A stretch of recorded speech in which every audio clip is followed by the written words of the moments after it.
Hi, Asahi here. Softboy awakens his power to obliterate the god of dragons. If you dig my recaps, don't forget to subscribe and smash that notification bell. In a warehouse, Princess Starlia demonstrates a magical technique that forms a cage from silver pieces. This technique is supposedly effective against dragons, making it difficult for them to move around. Putting that aside, Ike takes the opportunity to ask the princess for her opinion on what Krish Weiss said about defeating 3 of the superior dragons at once and battling the monarch dragon in the capital. Upon hearing this, the princess mentions Ike's vision problem metaphorically, stating that everything Krish said is clearly a mix of truths and lies. Therefore, one should not be distracted by non-essential information. Ike accepts the advice but reveals that there's something he can't ignore: what the redhead said about the superior dragons once being human and gaining their powers through the monarch's blood. According to Crimson, even Ulto Zora and Terra Tectra were once famous human warriors. Regarding this, the princess confirms it as true, stating she had suspected it as well.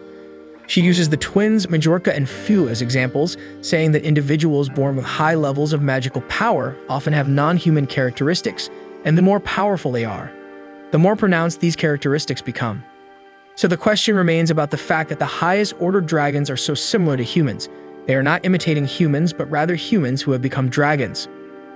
Contemplating this, Ike is apprehensive about the upcoming battle, but Starlia says it's easier to fight when dealing with a different species. After all, humans hunt other animals for food, so they shouldn't worry about this information about the superior dragons. The fact that they were once human only gives more reason for this conflict, so Ike should not hesitate. These are the enemies that must be eliminated for their survival. Meanwhile, Ragna wakes up from a nightmare and asks Crimson what time it is. The redhead replies that it's 3 a.m. on the 9th day. The two then catch up on each other's progress, both doing well in their respective roles, especially Crimson, who believes he helped the magicians significantly with the teleportation circle issue. Leaving that aside, he mentions that Ragna is wondering why he advised against using Silverine Battle Arts, a silver art. But before answering, he asks if Ragna could defeat Wolt Kemli if they fought right now. With some difficulty, Ragna admits that he couldn't. Crimson is relieved because his partner at least has that much sense. Wolt Kemli is formidable even among the superior dragons, so it's better for Ragna not to confront him at this moment. Moreover, this is the reason for not being able to use Silverine Battle Arts. The adversaries already know Ragna is a human emitting Silverine from his body, and a common superior dragon wouldn't stand a chance against him. If they discover Ragna's location, Ulto Zora won't hesitate to call Kamui, who will undoubtedly appear instantly. In the current situation, that would be a certain defeat. Therefore, Ragna's only option is to try to save as many people as he can. Meanwhile, Ike descends a ladder and enters a corridor. When he finds Fu acting strangely and asks who the woman is that ended up making this circle much better, Ike thinks it's good. However, Fu feels humiliated because, in their interaction, Crimson proved to be much more intelligent than him without any arrogance. The circle has improved so much that Fu no longer feels like it's his creation. Back in the cell, the twins return the poor, shattered Mr. Slime to Ragna. After going through all this humiliation, the little one becomes quite sad because he lost the pride of being a superior life form above humans and dragons and having gone through all that. Ragna didn't even know Slime had any sense of pride, but Crimson soon arrives in the cell and asks why the guy returned to this place. Ragna says he can only relax in this location. In any case, Crimson confirms whether the guy saved half of the Silverine in his body and tells him to infuse all the remaining in a single weapon for him to use. In this case, he just needs to take a sword from the princess, but must do it as deep as possible underground to avoid drawing attention from the lineage. Before Crimson leaves, Ragna asks to talk to Mr. Slime, who is in bad shape. What the redhead does is slap him so hard that the little creature splats on the ground and then gets up all happy, as if it doesn't remember anything. The wizard confirms that only a good hit is needed for Slime to forget any bad memories. That said, he tells Slime to keep an eye on Ragna until the end of the imminent battle. Next, the wizard says that the battle will probably start around sunset, so it's good to prepare as quickly as possible. Before leaving, the princess appears. She asks Crimson about the people who were suddenly becoming discontented but have calmed down, but the wizard says he knows nothing. Anyway, there's also something the girl wants to discuss with Ragna alone. He follows her through a corridor, and then she says that normally she would prefer to create a weapon just for him. Unfortunately, time is short, so he'll have to settle for one of the ones she presents to him. Ragna praises the quality of the swords, and the girl boasts that even though they are mass-produced, she made them. In any case, there's something she needs to tell him before the battle starts. Meanwhile, the tutor secretly observes that the girl is meeting alone with the man she likes. Starlia tells Ragna that after the battle, she will join the Solarians. Even if the plan succeeds and they escape with all the soldiers and civilians, the future would be uncertain because it's difficult to feed more than 1,000 people in an unknown country. So the only way to solve this is to become a member of the Solarian Church and become a dragon hunter so that in return, they protect her people. Ragna then asks if she knows what the Solarians are like, and the princess responds that they tried to recruit her once. She was not pleased with the offer and refused, but the situation is different now. The problem is that if she loses her life in this battle, the people will have no future even if they manage to escape the country. That said, she decides to ask Ragna that if she doesn't survive, he should join the Solarians in her place and lead her people and the soldiers. Of course, the boy isn't obligated to do this, but Starlia pleads with him to grant this request, and in return, she can do anything the guy asks. Ragna immediately refuses because he doesn't like this religion, so she'll have to become the dragon hunter on her own. The girl says she couldn't do it, and this leaves Ragna wondering why she's acting as if death is certain. Starlia says she has always lived based on her intuition rather than common sense, and that's what made her who she is today. Deep down, she recalls that since they began facing the blood of the wing, she has had this premonition that she is destined to die at the base, but she doesn't want to show this weakness. Therefore, she says that as a commander, it's natural to prepare for this kind of situation. Now changing her stance, the princess becomes more authoritative, abandoning the desire to make him like her. She points her swords at the guy and comments on him, saying that she could use him. So the guy is her subordinate in this battle and must obey her. With this, Ragna thinks about how incredible the princess is. During battles, he rarely thinks about dying at the base, and when he does, he imagines that it would be okay if it happened. The princess, on the other hand, is fully prepared for the worst, making him see her as much more capable than he is. And finally, as he always wanted people like her to survive in his place, in response, Ragna uses Silverine's battle arts, putting the rest of his power into the 3 swords and says that Ulto Zora, Terra Tectra, and the dragon army will perish before his blades. Almost crying, the princess suddenly flies away, leaving Ragna confused. The tutor asks what's happening, and the girl says that her swords are completely unworthy in the face of his effort. With all this, and after the compliments, the girl feels completely humiliated, but this increases her determination not to kick the bucket so soon, to still get stronger and forge great swords. When the dragons start to appear, the citizens of the capital wonder why the creatures are coming out of the royal palace, and soon the attack begins. For some reason, the soldiers remain motionless and then start firing at the population. It turns out they are all under the control of Ulto Zora. Even the sword-wielding hunters end up being hit. From the people on the ground, red lines of energy begin to rise to the sphere of the Borgias dragon, which has already started to regenerate its body. Through a vision beyond reach, the progenitor observes the entire massacre with a sad face. She remembers Borgias' request to feed on these humans and that about 500,000 would be enough, but all of this would be so he can give his own life for the progenitor. Besides, Nebulan would take on the role of commanding the beasts, a good opportunity for him to gain experience. Anyway, the ancient dragon knows he won't live for much longer, so this is a chance to use the remainder of his life for the monarch. Moreover, after surviving the madness of the ancient monarch and the destruction of the lineage, Borgias lived only with the desire to see the lineage restored, and this wish was fulfilled by the progenitor. With this, Woltakemui appears totally insensitive and says to let the old man do whatever he wants. He even supports this line of thinking. Back in the present, at the base, the sun is already setting and the Silver Brigade is gearing up for the arrival of the enemies. With a few words from Ulto Zora, tentacles emerge from the ground and the princess realizes that the barriers she had placed in the earth have been broken. Despite it being a massive attack, she believes the base can withstand it. However, at that moment in the sky, Terra Tectra appears in its dragon form.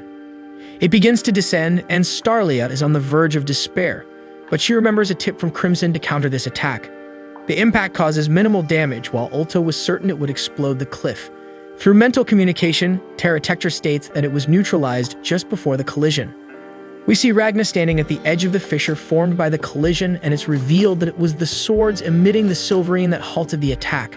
They still don't know that this is the Reaper they fear so much, so Ulto refrains from calling Kamui. Terra Tectra asks for the warrior's name, and internally the warrior reflects on being terrible at talking to people but hating to speak with dragons. Thus, the response is silence.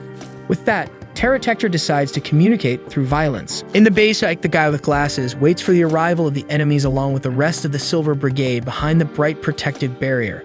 Instead of dragons coming out of the hole in the wall, humans with zombie-like appearances enter. They explain that they were brought to serve as food for the dragons but managed to escape. The people request shelter and plead with the soldiers not to shoot as they continue to approach. It's at this moment that Ike recalls Crimson talking about Zora's chemical synthesis power enabling the hypnosis of victims. He tells the others not to lower their weapons, but now the zombies are too close for long-range combat, leaving only close-quarters combat. Nevertheless, the brigade manages to defend well against the zombified foes. Ike is no exception but hesitates when a child zombie appears to attack him. Luckily, Princess Staria shows no mercy and takes out all the advancing invaders. She takes the opportunity to say that they can only save the lives of the civilians they are defending and the soldiers beside each of them. Anyone beyond those mentioned must be eliminated without mercy, or she will have to do it herself.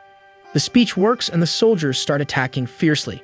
Staria leaves Ike in charge of the base while she calls the twins, Chris and Tutor Nazarena, to join her in attacking the forest. In the distance, Zora is impressed with the princess's actions, but he comments that everything is going as planned. He intends to give a lesson on the battlefield, but the lessons will cost the princess her life. Meanwhile, we learn more about the superior dragons, also known as mature lineage members. Talent is usually measured by the maturation time, with faster maturation indicating greater power. The average is 10 to 15 years, and the quickest ones are ready in just 1 year, while Terratectra, for example, took 20 years. During the fight against Ragna, we discover that he doesn't have much talent as a lineage member, but he accumulated significant power during his time as a human. Using silverine-infused swords, Ragna lands several attacks on the enemy. After damaging the armor a bit, the blades get stuck in a crack in Terratectra's shoulder. A superior dragon then uses its own flaming blood to counterattack. Ragna acknowledges that the opponent is tough. He used all his power in the last strike, but couldn't cut off the dragon's arm. Terratectra praises the human's strength, but Ragna refuses the admiration. Descending near the enemy, he releases one of the swords and takes off the glove from his right hand, determined to defeat this opponent in the next attack. Regardless of what the dragon will do, the boy intends to crush its magic and win, but he needs a high amount of silverine to do so. The problem is that his silverine battle art is dormant in his body for now, so he needs to create another power source outside his body, becoming one with the sword. The blade starts emanating an immense aura of power. Understanding the human's action, Terratectra prepares to use all its strength as well, intending to see which attack will prove superior in this showdown. Ragna then uses the Dragon Slayer attack, Flash of the Hunt, while the opponent uses the Seismic Cannon. The blows collide, causing an absurd shockwave. While this battle is taking place, Staria is using her power strategically, delegating power to others for greater utility. We see the arm team flying with silver pieces as if they were the Silver Surfer. Zora is impressed with the aerial units. The twins use their enhanced visions to provide information on the enemy's positions, seeing kilometers away even at night. The mines report about the horde of about 1,000 dragons surrounding the base and confirm that the total number of enemies is around 10,000, as predicted earlier. Further away is a more destroyed area where Ragna and Terratectra are fighting. However, they can't find Zora. In any case, all this information is impressive not only for their far-reaching vision, but also for their ability to communicate directly with anyone at a distance, updating the entire team on the situation outside. They mention that there are more than 1,500 humans in the area and 2 hordes are approaching the east entrance, totaling 400, possibly waiting for the brigade's attack. But for the princess, that doesn't matter because that's exactly what she wants. Meanwhile, Zora uses distant eyes to see the human situation, discovering that the first sent horde has been annihilated. The situation is tense for the soldiers who had to face the zombified humans, but Staria just wants a chance to vent her anger. This is when the impact of the attacks between Terratectra and Ragna occurs. Zora is worried, but the armored dragon says it's okay, declaring victory while we see Ragna fallen with Mr. Slime trying to wake him up. Regardless, it's astonishing that a human went head-to-head with Terratectra, who says that despite still being able to fight, it won't be able to use magic for a while after using the Seismic Cannon. Zora asks if there was silverine emanating from the human's body, and Terratectra responds that if the opponent had such power, they would have used it. They conclude that this isn't the Reaper who tried to end the progenitor, but Terratectra emphasizes that this enemy may still be on the battlefield, so they shouldn't let their guard down. At Zora's suggestion, he tries to take the opportunity to finish the guy off at once by stepping on him with his giant foot, but Ragna escapes at the last moment, surprising the dragons by still being alive. It turns out he survived by transferring the consciousness of his body from the human part to the sword part, so the battle is not over. Some lower dragons appear, whom the boy defeats in an instant. Terratectra says he's not as big of a threat now, and with a sufficient number of smaller enemies, he will be overcome and eliminated at some point. Before the superior dragon departs, Ragna, facing the inferior ones, asks him to wait and questions if they won't converse anymore through their fighting prowess. The big guy then says they've talked enough for him to understand that the kid is stronger than him. Well, he would be if the sword could withstand the power of his technique. Terratectra bids farewell, calling Ragna the man with no name, while receiving new instructions from comrade Ultozora directing him to the princess's location. Ragna hasn't given up and starts cutting through the inferior dragons, trying to make his way to the superior dragon. The problem is, he's exhausted and heavily wounded, eventually dropping to his knees as hordes of inferior dragons keep increasing, until Shin appears and saves the guy by eliminating the creatures. Next, the soldier pulls Ragna by the collar and questions why he's on his knees. Garm also appears, prompting Ragna to ask why they are in the midst of enemies when they should be defending the base.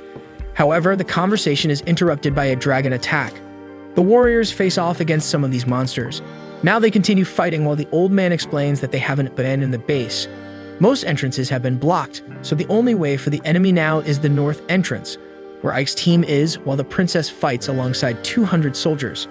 Shin states that considering all this, he and Garm came to help Ragna, but the guy insists he doesn't need them and tells them to leave. They continue facing the creatures while Shin calls Ragna stupid for refusing help, but the guy just doesn't want people to keep going from the base in his place. Before finishing his response, the young man slips and falls from the back of the frozen dragon. Shin uses a powerful skill to get rid of several dragons around and approach Ragna. The discussion continues with Ragna insisting on doing everything alone and confirming to Shin that he wants them to hide while he takes care of things. So the Silver Brigade soldier takes a few steps back and says that in the last 2 days, he challenged Ragna 69 times and lost every fight, so now it's time for challenge number 70. He recalls a statement from the princess a few days before Ragna's arrival. She talked about relocating civilians out of the country and avoiding confrontation with superior dragons at all costs. Shin protested because he didn't want to flee the fight, stating he would eliminate as many dragons as possible because he wasn't afraid of losing his life in battle. However, Steria asked how many dragons he would defeat. He wasn't sure, but it would be as many as he could. With that, she asked if he could take down a superior dragon. This left him astonished, and she continued, saying that no matter how many weak dragons he defeated, it wouldn't make a difference. What she needed was to deal with the superior dragons. If she could, she would barbecue those creatures, ending with a punch, stating that he talks too big for a short guy. Shin mentioned he's still in the growth phase, so she said he could prove that if he survives this situation. The princess then addressed everyone, saying that after the escape, she would join the Solarians using their power to end the winged lineage and would need those soldiers by her side when the day came, asking them to follow her in this plan. Still in flashback mode, half a day passes and everyone thinks about what the princess said. Shin talks to a soldier named Hugo Robles, who says he has family in Donapieru, the first city attacked by dragons. It might be too late, but he has to go back there, so Hugo says that Shin must become the new master swordsman, even though the boy hasn't said if he'll stay or not. Hugo says that if he wants to become stronger, he needs to survive. With that, 120 of the 470 force members decided to stay in the country.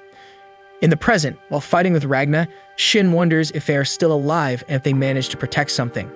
He can't know, and in fact, it doesn't matter because he chose to escape. When a short guy finally surrenders to Ragna, the score changes to 69-1, marking his first victory. Then he pulls the guy by the hair to say that this is their battle, between those who chose to flee to survive and the dragons wanting to exterminate them. No matter how strong this guy is or the reason he fights, he can't just show up later and act like a big hero. Ending the conversation, the old man has already cleared the area around them. He starts boasting about wanting to get stronger, but Mr. Slime draws their attention not to lose focus because the eruption dragon escaped and they need to go after it. So they walk away, with Shin planning to hunt and eliminate the 5th seat of the lineage. Meanwhile, the princess creates a cage of magic barriers, questioning if Ultozora thought he would have an advantage in the forest where she can simply turn the forest into her territory. The twin is warned that the ground dragons have retreated and no aerial shooter was lost. On the ground, damages were minimal, and the soldiers remain willing to fight. With this small victory, the magic circle is doing well, mainly because they added a vertical dimension to level everything. For the princess, the biggest advantage is that they don't need to win, just survive to gather enough energy from the defeated dragons to use in the teleportation magic. The problem is that Ultozora has analyzed the princess well, both her extraordinary actions in this battle and what has been recorded about her. The dragon knows that she wouldn't risk the citizens' lives in a senseless battle, so he has figured out her intention, which is to use the magic absorption circle to take the energy from the eliminated dragons and use it for teleportation magic. Ultozora knows this because when he was part of the Solarians, they were studying how to use dragon energy in combat, and now he's seeing the studies being successfully implemented. In short, he knows exactly the human's plan. Princess Steria possesses an incredible ocular ability. It's not any Byakugan, but she can perceive the aura emitted by all of creation. Dragons, however, lack this aura, but that doesn't mean Steria can't recognize these creatures. She perceives them as dark masses, contrasting with the natural brilliance of the world. Thus, she can identify the dragons. The problem is that the forest she's in has become draconic and everything around has turned completely dark. In this place, the princess can't perceive the movement of the dragons. As a result, the movement of people under Zora's control made her realize something was wrong. Steria notices a strange pattern in the movement of zombies and quickly understands that it's not random. The superior dragon already knows that only humans can be teleported within the magical circle's area, at least that's how he interpreted it. So the strategy is to have the zombified humans fill that area to increase the magic needed for teleportation since, in a way, they are still human. Thus, the princess's strategy is compromised for now. Despite these adversities, the princess prefers not to act clueless and remains resolute. An unnoticed dragon attempts a fire attack, but Steria uses a magical barrier to protect herself and her followers. Nevertheless, the power is impressive because it comes from a dragon that has lived long enough to become experienced. These inferior and median dragons can learn some of the spells of the mature dragons that created them. The princess asks if the Smekbers can aim from above, but the aerial support is occupied with several small tornadoes created by other dragons. To Zora, mature dragons are the perfect pawns of the lineage, as dozens of elite hunters would need to unite to defeat just one of them, and at the moment, they have about 40. The superior dragon feels quite content with this situation. The advantage is clear. When Steria tries to attack a nearby enemy dragon, another smaller one uses a barrier spell to stop the attack. This protective barrier doesn't allow anything from outside to pass through, but it allows anything from inside to pass out without any problem. Meanwhile, Zora calculates that the magic absorption area of the circle is 2 kilometers, something that surpasses the magical capabilities a country like this could normally create on its own. Therefore, it's clear that there is something more behind all of this. The superior dragon recalls Nebula mentioning not seeing the face, but there was a woman with white hair and a black dress who used a magic perhaps more powerful than his own barrier magic. Despite being in the advantage, Zora is not counting on victory yet because several things have happened beyond expectations, and the tide can turn in an instant depending on what might happen next. After all, even if the battle is won, it would be a defeat for them if the princess escapes. There's the possibility of her realizing that there's no chance of victory and abandoning the civilians, activating the teleportation magic. For a definitive victory, they need to take control of the magical circle at the base. Meanwhile, Ike faces a complicated moment while defending the base. He realizes that all the soldiers on the front line were suddenly eliminated. He didn't even see how it happened despite keeping an eye on them the whole time. The current enemy is a white dragon with purple eyes, which when opened makes all magical defense grids disappear. The creature approaches while Ike can only try to decipher what's happening.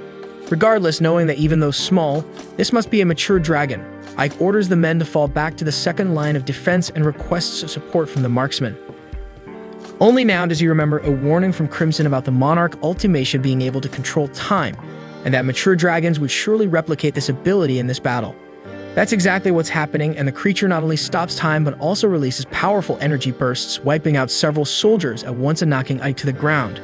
Now sure of what's happening, Ike doesn't know how to deal with this type of enemy, but remembers that the princess left him in charge of the base. So he starts going on the offensive, imagining that the dragon's power has a time limit. Otherwise, he would have been eliminated already. He also thinks that the creature needs some time before using the power again, so time to attack is now before the creature can stop time again. After a leap, Ike uses the sword to defend against some energy bursts and almost lands a precise blow, but the dragon manages to dodge, leaving only a silver mark on its shoulder. Before the monster stops time again, Crimson confuses it, appearing out of nowhere and making the creature think he is the monarch. The mage throws a spherical grenade in the air, and still confused, the dragon decides to stop time.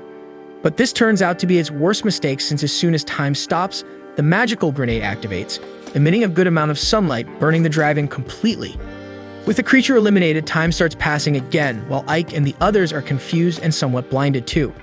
Crimson explains the magical grenade, which is a weapon that emits accumulated sunlight, but this one was modified to explode automatically when it detected that time had stopped. And that's precisely what makes it so effective, because with time stopped, the dragon continues to be burned by the sunlight, as a normal grenade would just explode and end the effect immediately. The agony prevents the creatures from thinking straight, and they end up not being able to process what's happening. Crimson then mentions that to defeat an enemy that stops time is necessary to turn the static world into an unbearable hell. At least that's the simplest way. At this moment, Ike notices other people on the scene, who are the 1,500 citizens who were under the brigade's protection. They told Crimson that they didn't want to stand still while the soldiers fought alone, so the mage felt touched and equipped them with weapons. But of course, with this redhead, there's always something behind it. These people are hypnotized, and Crimson does the same with Ike and the other soldiers so that they think everything is fine, because the mage already knows that Ultozora has figured out the teleportation plan and placed the zombies in the circle area to double the amount of magic needed. Therefore, for Crimson, the best way out is to have the hypnotized face the zombified to reduce the number of humans in the effect area.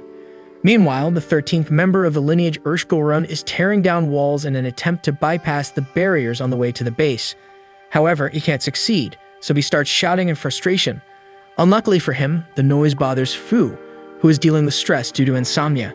Fu prepares to launch an attack while recalling the conversation with the princess about needing nearly 18,000 lesser dragons to activate the magic.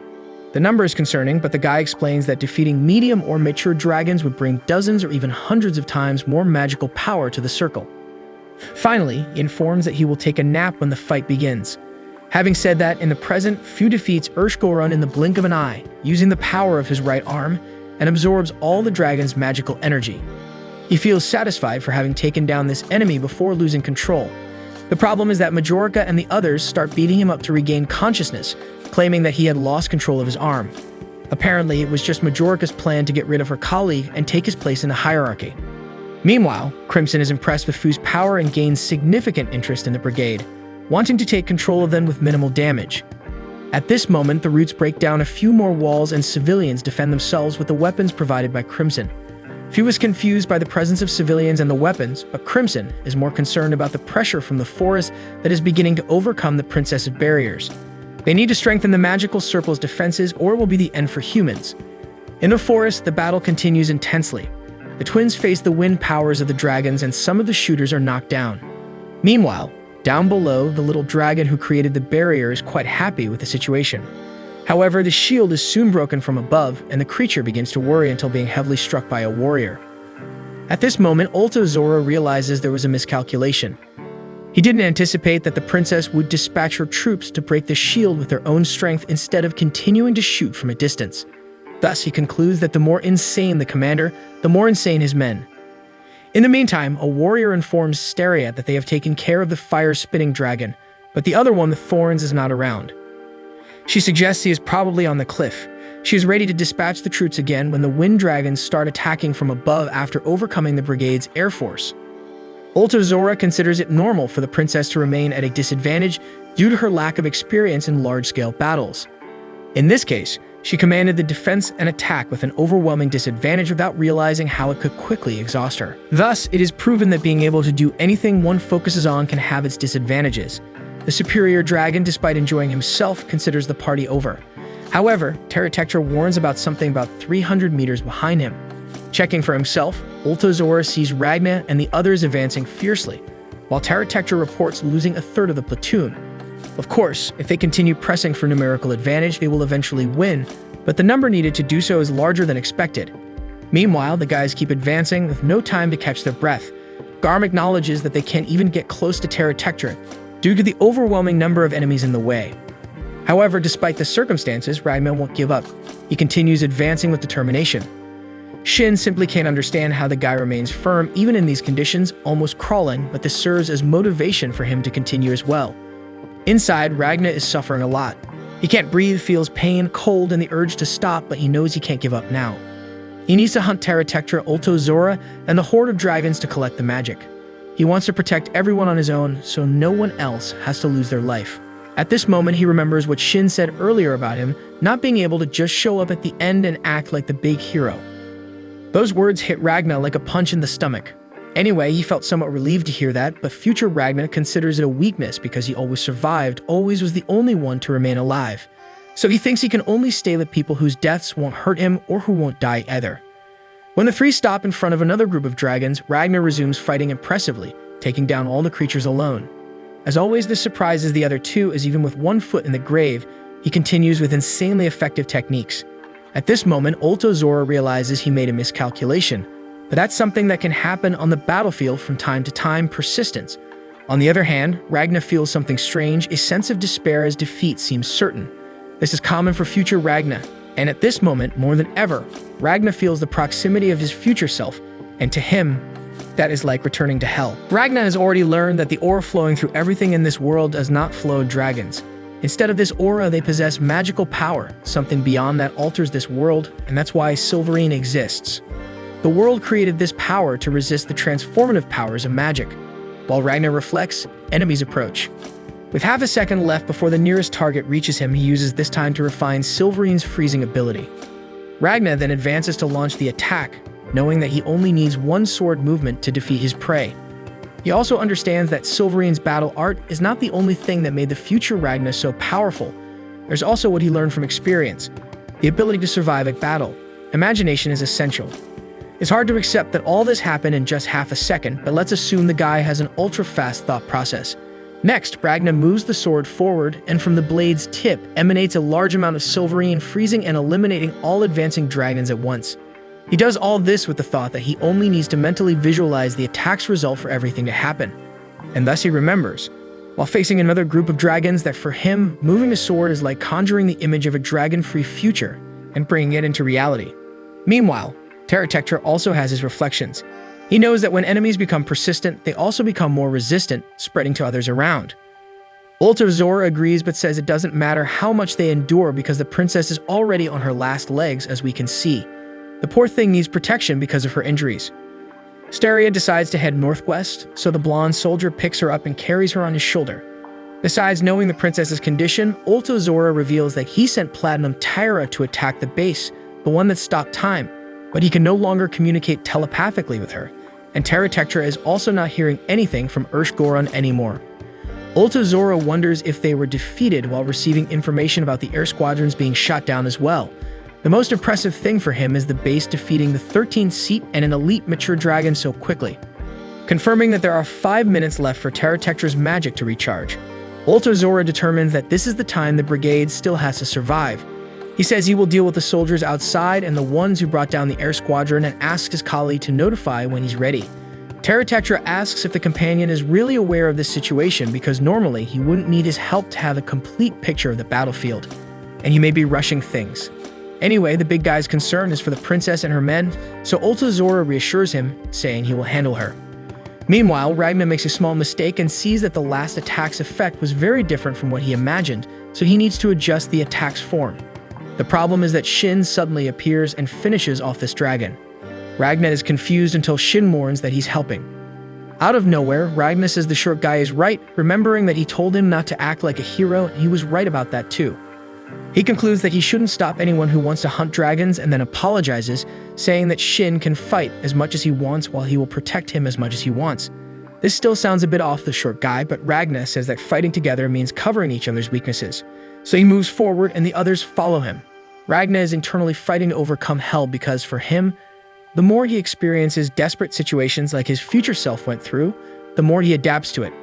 Therefore, he wants to overcome this hell to gain the power he has in the future. Shin, on the other hand, doesn't like Ragna's abyssal power, nor that he hid it until the final minutes, but what he likes the least is getting excited like a child with any sign of approval from him. Meanwhile, Garm already interprets that Ragna did not have a power growth. It's more like the dormant instincts of a formidable warrior are gradually being recovered. As he suspected before, this guy's powers were refined for a long time, and what can be taken from it is to observe and fight together to absorb and learn what is missing for his technique. In the midst of this battle, Mr. Slime remembers that Crimson only said to keep an eye on the idiotic human, so it should be a problem to eat dragons in the meantime. Everyone's excitement contrasts with the previous moments when everyone was hopeless. At this point, Zora decides to use more mature dragons. The first of the Tembrooptaf species has magic that affects the environment to use it to its advantage. It causes refraction in light and nullifies sounds and scents, in addition to generating force fields in the nearby air to step without leaving footprints and reducing gravity and air resistance for mobility. Basically, the creature becomes invisible and super fast, in addition to pulling prey with gravitational force. However, Ragna has no difficulty in finishing the creature when it's about to be devoured. Then he finishes off 3 more dragons of the same type. Holding the 5th, Shin asks why he doesn't leave some enemies for them, but Ragna only thinks about hunting all the dragons. At the same time, the short guy notices that Mr. Slime is growing. Now, Zora is almost entering despair because none of this makes sense. Not only did Ragna easily retaliate against those mature dragons, but it was like a technique he had already learned, so he is not only very strong. Meanwhile, civilians are facing zombified humans with firearms, which is also strange to Zora, not only because they are civilians, but because of the strange weapons he does not recognize. At least with the civilians' actions and expressions, he concludes that they have been brainwashed. This is very cruel and unusual, something the princess would not do, so there must be another person giving orders. The way of acting is similar to what happened in the capital when they used the best way to face Ultimacia, sacrificing civilians. Meanwhile, Crimson is taking control of the magic circle. After brainwashing civilians and seeing the amount of magical energy that Fu applied to the circle, the redhead brainwashes the other mages and hits Fu's arm to continue with his plan. Irritated by the way everyone blindly obeys, Fu asks what was done to them. Crimson scoffs, claiming he only turned everyone into friends, while the guy recalls the princess talking about the large mass of death she saw in the redhead. The guy feels the princess was right. Understanding what's going on in the guy's mind, Crimson begins talking about good and evil, stating that the princess is a very logical person who quickly grasped the situation. She knew that no matter what she said, if the decision was to discard the civilians and flee only with the soldiers, most of the troops wouldn't follow her. Even if it decreases the chance of survival, soldiers need a purpose, which in this case would be to protect the 1,500 citizens. Crimson continues, saying that now, with most of the army under control and chaos outside, they no longer need such a purpose. To explain the reasoning, he says that wickedness would be sacrificing valuable people for the sake of useless people, which is exactly what's happening. Therefore, good would be the opposite of that. The redhead concludes that the citizens understand their own survival is bleak and chose to sacrifice themselves for the greater good. Fu strongly opposes brainwashing and magical hypnosis, finding these actions terrible. Crimson, being a mage, tells Fu that he doesn't need a purpose like soldiers and warriors do. He even apologizes for the arm, as it was a precaution against the guy's surprising power. With the help of others, Crimson has already taken measures to transport only the troops, with a third of the gathered magic being sufficient. Now it's just necessary to activate it, but only Fu can do that. Crimson expresses a desire to befriend Fu for this reason. Meanwhile, Zora is certain that the person who blew up the capital is the same one manipulating the citizens. It remains to determine who the Reaper is. For him, there's a high probability it's Ragna. The superior dragon even considers calling Kamui, but as Crimson predicted, he can't do that because the Reaper's power is too close to Kamui's, risking the possibility of the progenitor being taken to another dimension to be eliminated. It's precisely because Crimson knows Zora considers these details that he calculated his moves based on the fact that he wouldn't make inconsistent decisions. In the meantime, chaos is unfolding outside. Greya, one of the twins, is dealing with aerial combat when she's caught off guard. On the ground, soldiers continue advancing fiercely, even trying to calculate the enemy ratio. With Greya down, some dragons try to attack, but she fights back fiercely, even feeding on the dragon's flesh. Her sister, Hesula, also appears, and after recovering, they prepare to return to the battle. Back at the base, Crimson is flirting with Fu and talks about gender, stating that whatever he thinks is right. Crimson enjoys appearing so androgynous to be loved by everyone, since people are capable of killing for love or even sacrificing themselves for those they love. While Crimson talks about wanting people to love him, especially Fu, who has powerful absorption magic in his body, the guy gradually loses consciousness and almost enters a trance. Crimson was about to tell him to activate the circle when Majorica interrupts, going against orders and calling Fu her brother. Crimson comments that they don't look like siblings, while Majorica is stopped by one of the hypnotized civilians who accidentally shoots at point-blank range. Fu tries to take advantage of an opening to retaliate, but Crimson quickly immobilizes him again. Now frustrated for losing the hypnosis link, Crimson tries a more aggressive approach, saying that he will eliminate one of the thaumaturges every 10 seconds, starting with the least talented.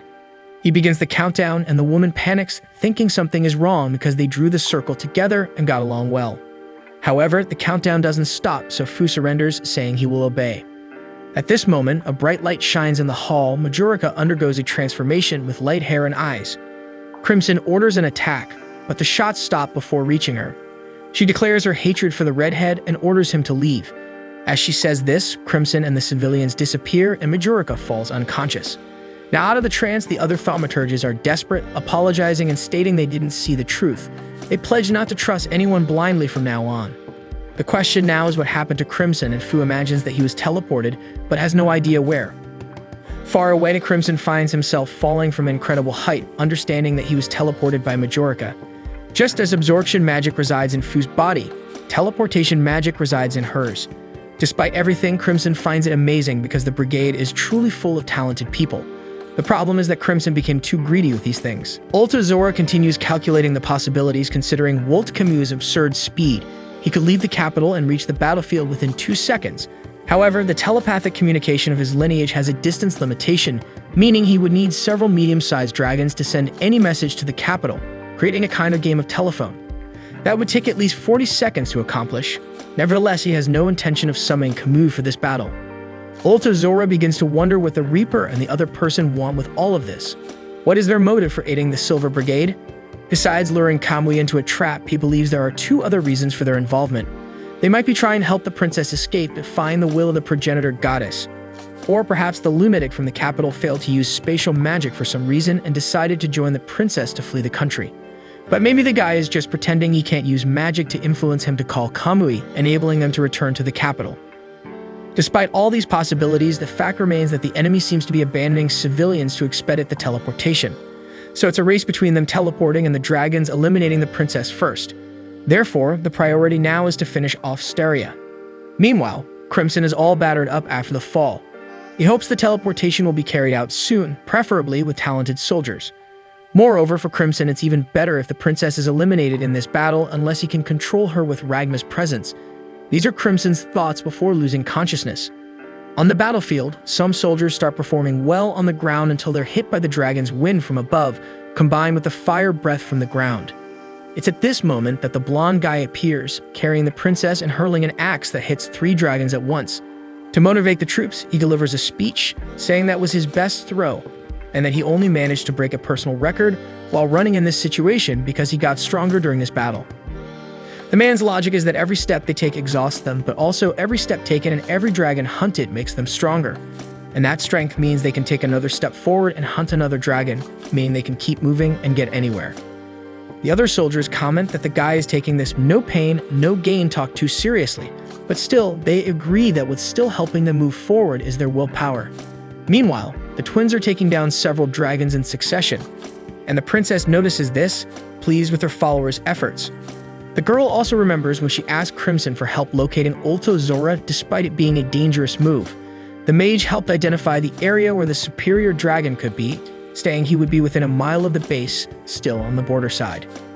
One piece of information that helps to be more precise is the battle between Terratectra and Ragna, as the dragon must see the guy as a threat and would probably drag the battle to gain distance from Zora. With that, the princess already has an idea of the enemy's direction.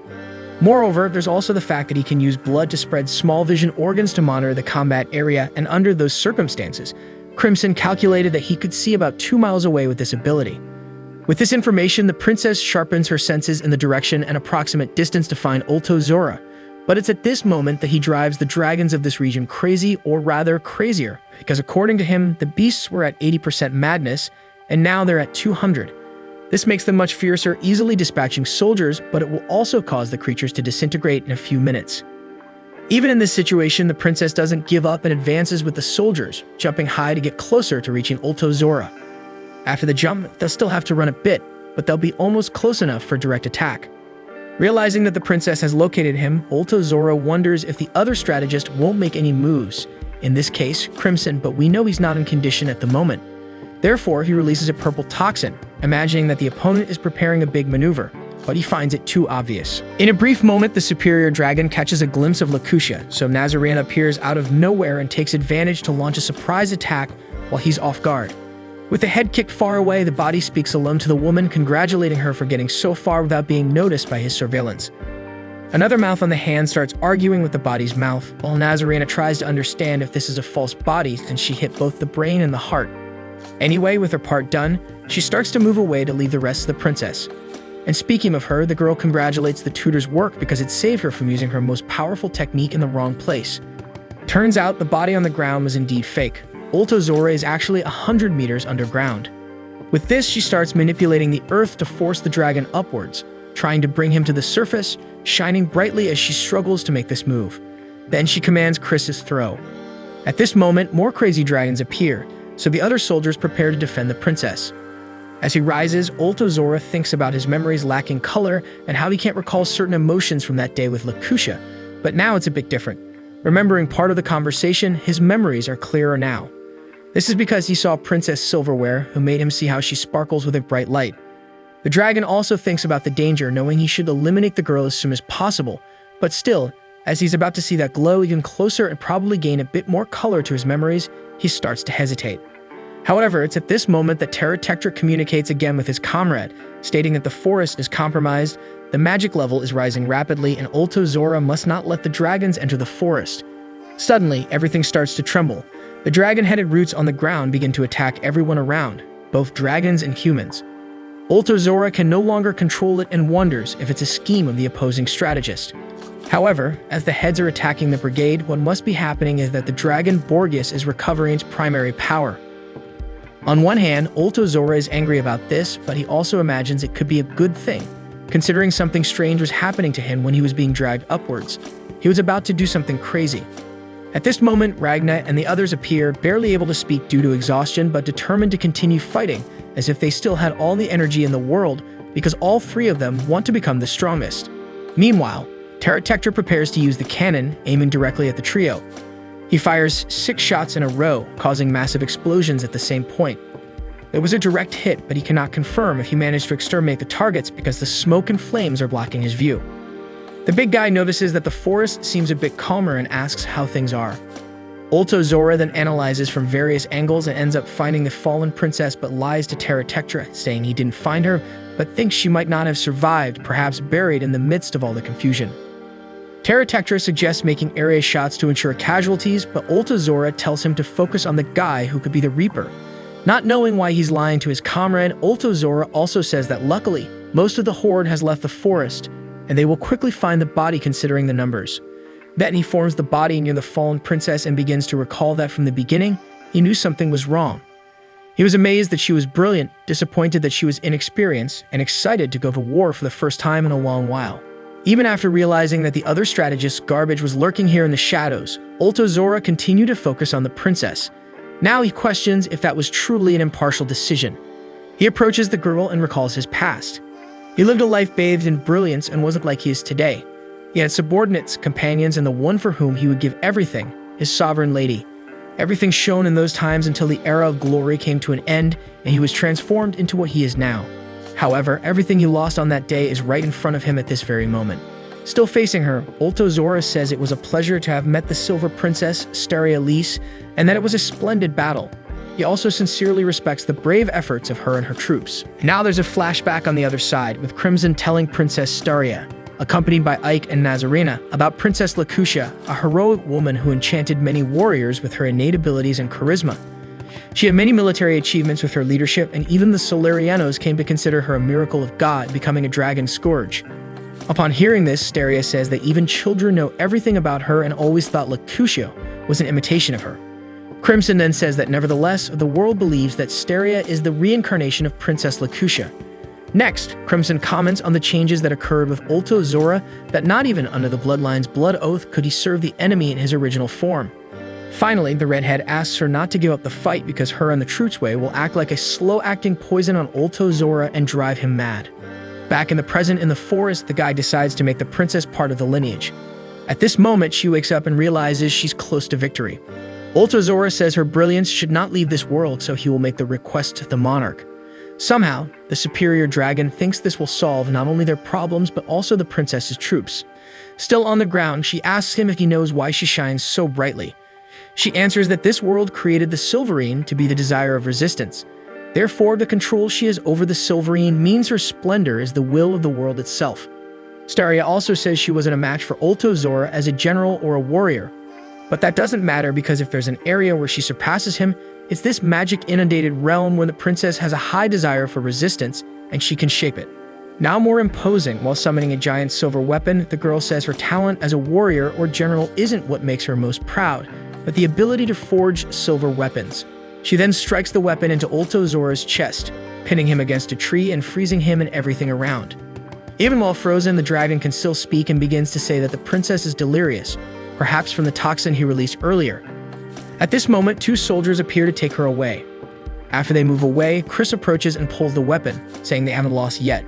Steria communicates with the rest of the troops to motivate them to keep going while continuing to share her power, especially with Chris, who concentrates everything on the spear and aims it at Terratectra under the princess's command. Realizing this, Ultozora warns his comrade, who in reaction uses the cannon to confront the weapon, creating a massive explosion and generating a huge amount of silver. Through the vast sphere of silver and smoke that emerged from the explosion, Chris's thrown spear pierces through, demonstrating everyone's determination not to give up easily. Ultozora emerges from the ground in a monstrous form, attempting to attack the princess, who is saved by Nazara. It's at this moment that the weapon hits Terratectra, piercing through him, but Ragna comes running right behind.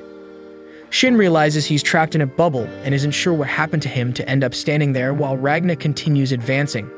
The guy is frustrated because he decided to escape that day, but even during the escape, he can't perform well. When Ragna grabs the spear, Terratectra prepares to use the cannon, but the hunter employs a powerful hunting flash that resembles a Kamehameha, overcoming the opponent at once. Ultozora is disbelieving while Ragna falls onto the slime, who praises the guy's performance. However, Ragna is more concerned because what happened was that Terratectra exploded at the moment of the attack, so he needs to act quickly. Meanwhile, Ultozora is in despair for losing his partner. He starts shouting for a response from his comrade, who replies. Ultozora is happy, but not for long, as the big guy warns that he won't last much longer. He avoided going down instantly when he exploded upon impact, but now he's on his last legs, unable to regenerate from damage at this level. Terratectra mentions that he swore to fulfill his duty without dying, but now he feels so pathetic that he can't express the remorse he feels for his progenitor. Ultozora denies all of this, saying that the real blame is his for not lying to Terratectra, so the big guy is suffering the consequences of Ultozora's actions. However, the partner says that no one can judge his actions. What matters now is that they prevail. Terratectra also states that it's not Ultozora's fault. He recalls loving Princess Lacutia like a warrior loves his lady, but Ultozora loved her as a man loves a woman. Despite everything, the big guy feels that he wasn't sincere enough in calling Ultozora a comrade, so he thinks these are the consequences of his lack of sincerity. Still, he can think of only one way for them to fulfill this mission, if Ultozora agrees. He doesn't know how to address the other if he can't call them comrade anymore, but still, Ultozora is the commander in this battle and must make the decision. With much agony, the dragon commander decides to send his partner to explode again so that his sacrifice takes the enemies of the progenitor with him. Terratectra apologizes and bids farewell while Ultozora moves away from the area. The big guy then concentrates all his power to cause a massive explosion, sweeping everything in its path. However, Ragna manages to arrive in time to stand between the explosion and the humans. He uses a continuous barrage of silverine to contain the explosion on his side, but the situation is not easy. In the distance, the soldiers notice the brightness of the explosion, and the princess reveals that Terratectra exploded and Ragna is holding the impact, warning that if he succumbs, this entire area will be devastated with no escape. The hunter resists bravely, while Mr. Slime also arrives to offer moral support. Ragna realizes that he can't freeze this side of the explosion, but he can still gather more power. The problem is that the weapon is almost breaking.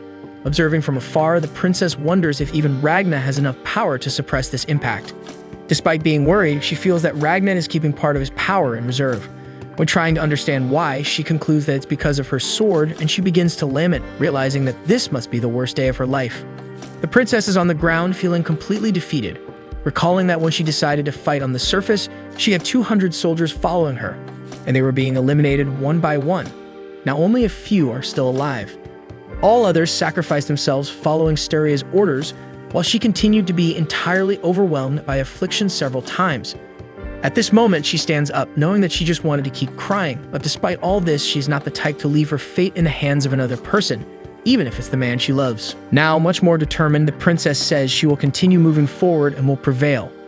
For this, she still asks for the support of the soldiers on site to take care of everything, while she projects her consciousness near Ragna. When the weapon is almost destroyed, the princess puts her hand on the sword with him and says she won't give up. Meanwhile, Nazarena and the others are protecting her static body from the dragons that still try to attack. Together, they don't give up, and Princess Steria tells him to use every fraction of his strength. The soldiers continue to fight bravely, including Chris with a sword in his mouth and Ike, now without glasses, shooting at the dragons. They encourage each other by exchanging insults, while the twins attack again from the air, Hesela using a firearm and Greya using her paralyzing scream. At the same time, the Arcanists continue working on the magic circle with full focus. The princess continues to use her ability to increase the strength of the sword, and Ragna realizes that he's receiving the power from the princess's hand, while many people continue fighting, surviving, and dying just so that at this moment he receives the necessary support, the duo concentrates with full force and the Silverine finally begins to create a freezing barrier to hold the explosion. Unfortunately, the barrier breaks again.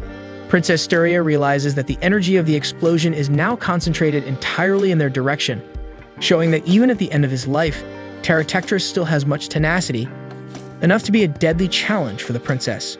Nevertheless, she knows that this was to be expected as the dragon sacrificed himself for this attack, so he needed to make his life count.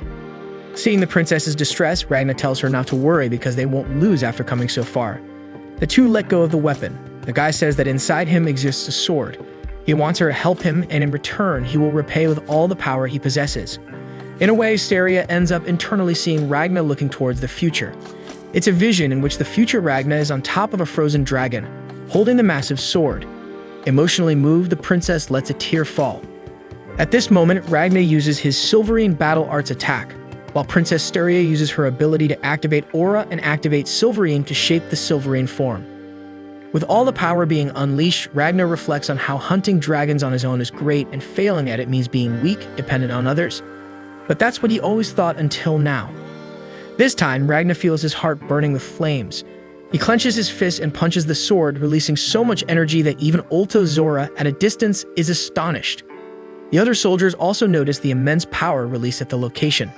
Then we see that Ragna was able to use the freezing power to completely contain the explosion. The princess sees the future Ragna again and continues shedding tears. He asks why she's crying, but she denies it, saying she's just amazed. She has realized that he only has so much power because of the future Ragna and finds it absurd for someone so handsome to end up alone without any reward and without fulfilling any of his desires. To her, this is unacceptable. Ragna pays attention to the girl and ends up thanking her for meeting his future self. In turn, the princess says she should thank him for the help that made this victory possible. She formally thanks him and praises his last blow, which to her was super cool. Then she regrets it, totally embarrassed for losing her composure. Nevertheless, she decides to go ahead, asking Ragna to give up the crimson trash and join her from now on because she guarantees she won't let him have such a miserable future. The girl leaves the proposal hanging but also makes it clear that she won't accept a no as an answer. The princess's projection disappears and Ragna comments that she is an amazing person. Again, he thanks her for surviving with him because they ended up saving each other. Then he collapses on the ground. The soldiers are relieved when the princess returns to consciousness in her body.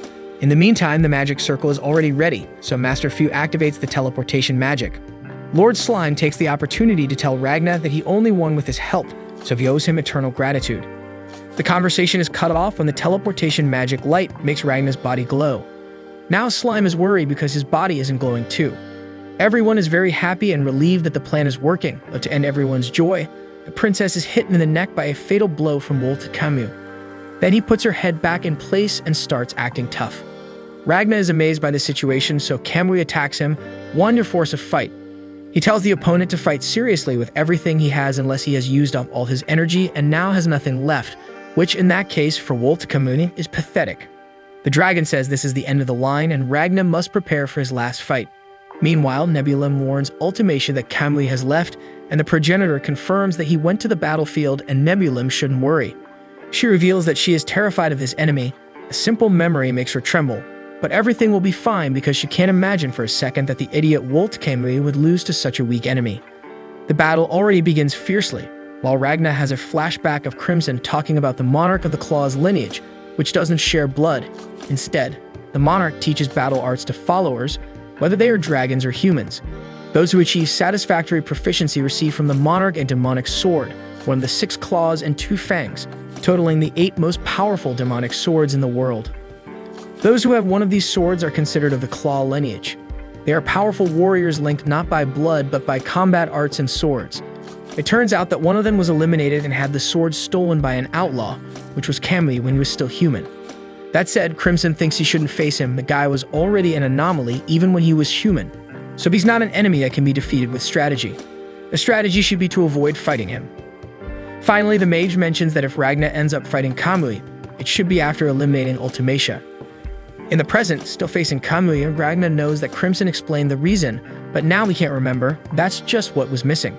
They exchange some blows, but Wolf Kamui shows that he has the speed of lightning, hitting several attacks in succession. Then they compete in strength with a double headbutt. Ragna still releases a large amount of silvering on Kenmui's face, but the dragon instantly retaliates by throwing him away and changing to a shadowy form. From above, he hits another electric attack, and after sinking into the ground, Ragna returns for more exchanging of blows. Kenmui really seems to have the advantage until Ragna manages to block an attack and push the opponent away with an energy sphere. Then he concentrates silvering in his hand and pulls out another silver sword, but on the impact of the attacks, the sword breaks. Kenmui now shows his own stolen sword, the Claw of Lightning Skyrend. After this last attack, Ragna falls to the ground and can no longer move. Kenmui approaches, saying it wasn't even fun. The hunter does everything to move but can't until he hears the voice of Princess Steria calling him. When Ragna recognizes the princess and she confirms it's her, the guy starts shouting "Silver Princess" and touches her shoulders. He shouts like crazy while the girl begins to feel dizzy because of the sudden closeness of the man she likes. In reaction, she ends up executing a judo move to push the guy away. Besides complaining about the proximity, the princess says he should call her by the nickname Leah when addressing her directly. When Ragna obeys and calls her Laya, the girl sees him as a shining human sword and becomes even more enamored. Now that things have calmed down, the guy realizes they're in a completely destroyed place resembling a post-apocalyptic scenario. He asks where they are. The princess replies that it's the place they were teleported to. Ragna asks about the others, and she tells him to follow her.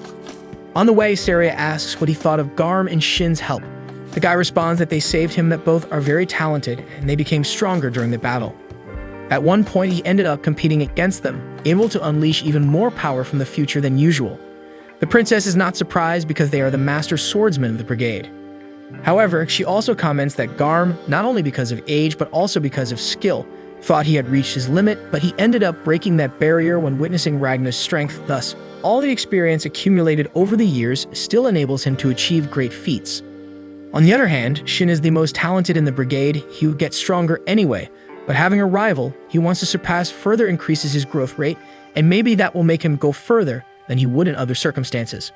That said, the princess says it's not just these two, but everyone in the brigade is excellent. She kept an eye on Ike even before he joined the army.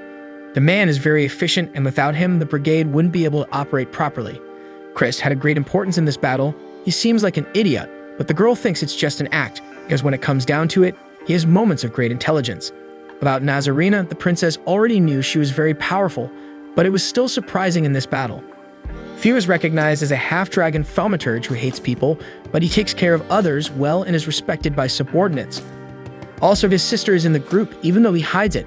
And finally, the twins, although they don't show much emotion, chose the brigade as their home and fought to protect it. After all this presentation about her followers, the princess suddenly stops and says that from this point on, Ragna must go on without her because Steria needs to forge a sword now. She wonders if it will come out of the head, the heart, or maybe the soul. She remembers that she has had the image of a sword inside her for a long time, but she can't distinguish the details. She only knows it's a sword called Silver Comet. As she utters these words, we see the image of a comet in the background. The princess continues, saying that a long time ago a silver star flew through the cosmos, being the origin of all silver. And creating a sword that carries the name of that comet is the princess's reason for living. She says she will do it, even if it means going to the base. Regardless of what happens, she intends to create a sword worthy of Ragna. Suddenly, the ground beneath the guy gives way, and he starts to fall, while the girl says that actually all she wanted was for them to see each other one last time. Then Ragna wakes up in another place, all bandaged up again. In the same place, there are Chris and the team of mages. The guy leaves the place and finds himself in a camp, realizing he was inside a tent with the others. Outside, he hears the voice of Mr. Slime, who is trying to boost the morale of the humans, but in a very offensive way. When Slime realizes Ragna has woken up, he jumps on him happily because the guy is finally standing after sleeping for 2 days. He says all this while calling Ragna a stupid and idiotic human. At this moment, Ike appears and is also relieved to see that Ragna has awakened. He then invites the guy to meet a certain person. On the way, the Reaper asked about Shin, so Slime replies that the short guy left alone because he couldn't stand the morning atmosphere either. At this point, some civilians appear asking Ike how long they need to stay in the camp. When Ike replies that they will stay a little longer, one of the men says they are running out of food. A woman asks for medicine for her baby who has a fever.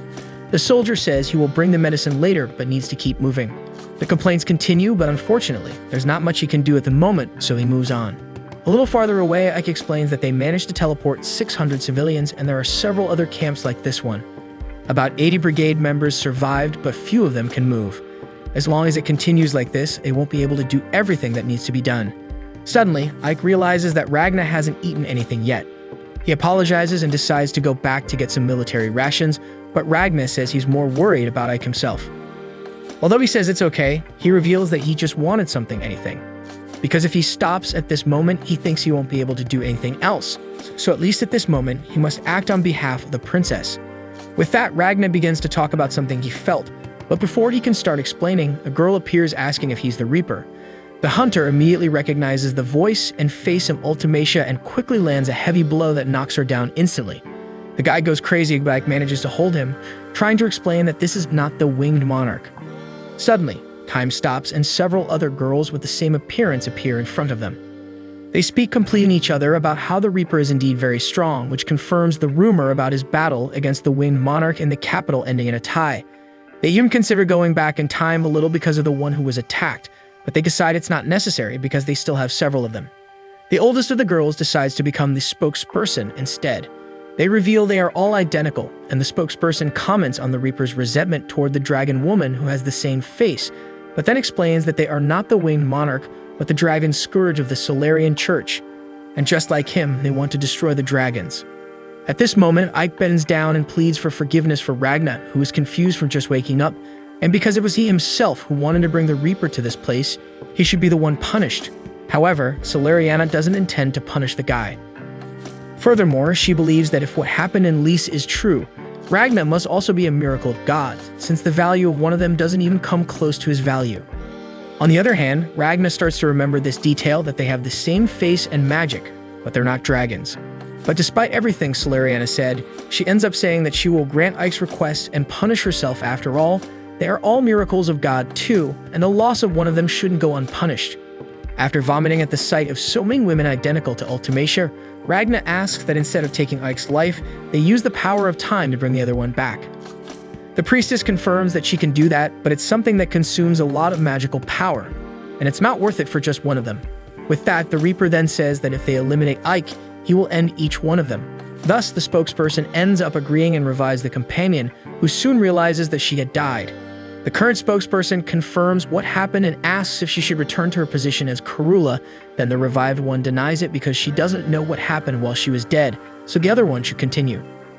Seeing this, Ike remembers that some time ago he asked the princess why she didn't want to become a dragon scourge. The answer was simply that she didn't want to become one of them. Now Ike understands that they are all lunatics. After that, they go to another place in one of the ruins, where Solariana explains that these are the ruins of a city from the ancient civilization, which the Solarian Church preserves. This place is protected by several layers of barriers that prevent dragons from approaching. At this moment, it is revealed that the priestess healed Ragna, but she couldn't do much because he has an impressive constitution. The guy is very resistant to magic, and the more he regains strength, the less effective the magic becomes, and thus, Solariana only managed to save him from almost dying, but he still remains severely injured. Seeing the way she speaks, Ragna can only remember even more of Ultimacia, and this makes him nauseous again, having to ask the girl to cover her face. She understands that it's an uncomfortable image for him, as he hates the monarchs so much. It's at this moment that Nazarena approaches to serve everyone at the table. Ike seems uncomfortable, and when Ragna recognizes the woman, Karula explains that she is also from the Solarian Church. The Scourge explains that outside the territory of the church, people with special abilities are often persecuted, and to avoid this, the church sent agents to various places. In this case, Nazarena's mission was to recruit a potential miracle of God, who would be the Silver Princess of Lys, to join the church. Basically, she had to gain the princess's trust as a tutor or as a private assassin, and when there was no more room for her in Lys, Nazarena would be the bridge between the girl and the church. But the woman failed and now awaits her own punishment. Ike asks if the princess knew about this because he always thought the two were good friends. Nazarena responds that it's hard to say what the princess thought, but she thinks that if the girl knew, she wouldn't forgive her. Having said that, she steps away after serving the tea. The Reaper refuses the drink, so only the girl and the slime drink it. Then, calling Ragna master, she invites him to be a dragon scourge. The guy immediately responds no, even though Karula says that his constitution seems very much like a miracle from the god of the sun, and it's this kind of people that the church is looking for. While the slime shrivels on the ground after burning its tongue with the tea, the priestess mentions that the Reaper's deeds in Lys make him perfectly capable of becoming a scourge, and the benefits are very good. As a last attempt, she says they won't be able to receive the refugees from Lys if he doesn't join the church. The girl also explains that the church has been encouraging the princess to become a driving scourge for years, and she is committed to joining the church under the condition of receiving the refugees, but then the worst happened. When she says that if they only had the princess's head, they could have done something, Ragna notices a glint in a distant building. The priestess concludes by saying that since the princess couldn't make it to the church, they can't accept the refugees unless the Reaper accepts the proposal. Ragna remembers the state of the people in the camp and asks why she didn't help with teleportation if she's so powerful. So she replies that person's value is determined by their achievements, and the princess was a candidate who should show adequate proof of being a miracle of God. But she couldn't, unlike Ragna, who seems to have been chosen by the god of the sun. The guy says he doesn't care about that divinity, so Karula comments that everyone receives blessings from the god even without knowing, two examples being sunlight and silver. Angry, the Reaper destroys the table, asking why the god doesn't come down to destroy all the dragons. Without a response, Ragna says that the church will receive the refugees, and in return, he will end the winged monarch. The girl approves the proposal while returning the tea to the cup. After all this, Ike apologizes for using Ragna as a bargaining chip, but the guy knows that he did what had to be done. Under the excuse of needing to go, Ragna steps away, accompanied only by the slime, but in fact, he goes to the building where he saw that glint, where he finds Crimson. After being completely healed in a laboratory, Ragna recognizes the place and asks if he was fixed, so Crimson explains that the base has self-repair capabilities, otherwise Ragna would never have been forgiven. Additionally, since he had nothing to do for the past 2 days, Crimson also advanced the repairs and even reconnected the base to the surface of the moon. In another part of the base, Ragna sees Chimera and greets her, but she says she doesn't know him. The Golem also speaks up, saying he's in this place too, but he can't be seen, yet Ragna already states that he doesn't like him. The slime then tells everyone to be quiet because they're in the presence of Master Crimson, who mentions that he learned the details of the battle and talks about the princess's death. The redhead says that's bad, but there's nothing they can do, so they should just be grateful that Ragna is still alive. Crimson also mentions that the Battle of Lys is over, and although they didn't win, they gained some benefits. From now on, they will work to create a combat force centered around Ragna. The next step will be taken within 3 years when the restoration of the glow chamber is complete. For Ragna, the battle is not over because Ultimacia still lives, but Crimson says that at the moment the chances of victory are low, and if Ragna wants to ensure victory, they need to prepare and wait for the right moment. Ragna, as impatient as ever, says he wants to win now. Understanding what's going on, Crimson says that winning earlier won't bring the Silver Princess back. He then mentions that several members of the Silver Brigade survived, and they could fight alongside Ragna one day, which would make the soldiers stronger and everyone would avenge the princess. At this moment, Ragna reveals that the princess is still alive. Crimson finds this impossible, but Ragna explains that at the end of the battle, they connected deeply through their auras and he still feels the connection even on the moon. In the madness of battle, he hadn't understood, but now he finds it strange how things happened. After the attack, Woltikamu put the princess's head back on her neck, and it stayed in place as if it were a magnet, but Ragna doesn't know why Kemi did that. Still, Crimson doesn't think this proves that the woman survived. Ragna then regrets usually letting people monopolize the conversation when they start talking because he should have told the soldiers from the beginning that Steria is still alive.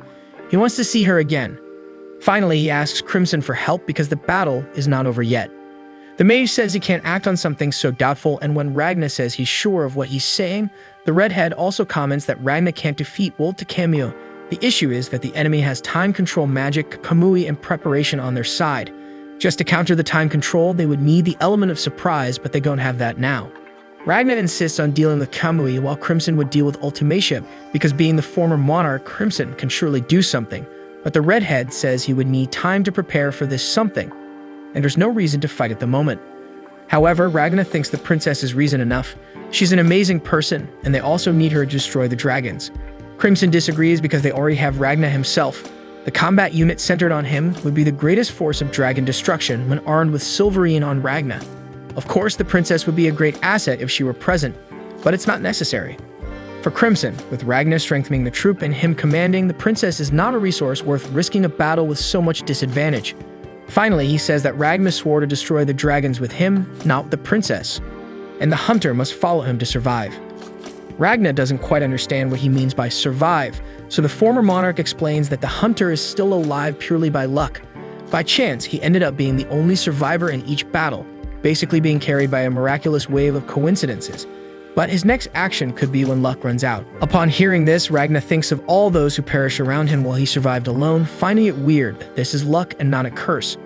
But that's what makes him decide not to rely on luck anymore. He will make everyone survive because he now understands why he wants to fight. It's not for revenge or fear of losing things, but because he wants everyone to survive and laugh together. Therefore, he decides not to ask Crimson for help anymore. With the hunter determined to go alone, the golem comments that telling the brigade that Steria is still alive will make them return to Lys, where they will fight a battle with no chance of victory, meaning Ragna would be sending them to certain death. Obviously, that's not what Ragna wants. He remembers Shin and the others' willpower, so he says that even if that happens, it wouldn't be his fault. With that, Crimson realizes that he messed up and there's nothing more to do. At Ragna's request, he summons the door that leads to Earth but warns the guy he will regret it. Suddenly, the hunter feels the effect of the poison he took earlier, which would only take effect if he rebelled against Crimson.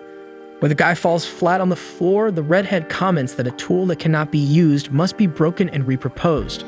The golem is amazed by the scene, but Crimson is calm because he only needs Silverine's battle arts, and he can recreate that power in another person using Ragna's body as a research object.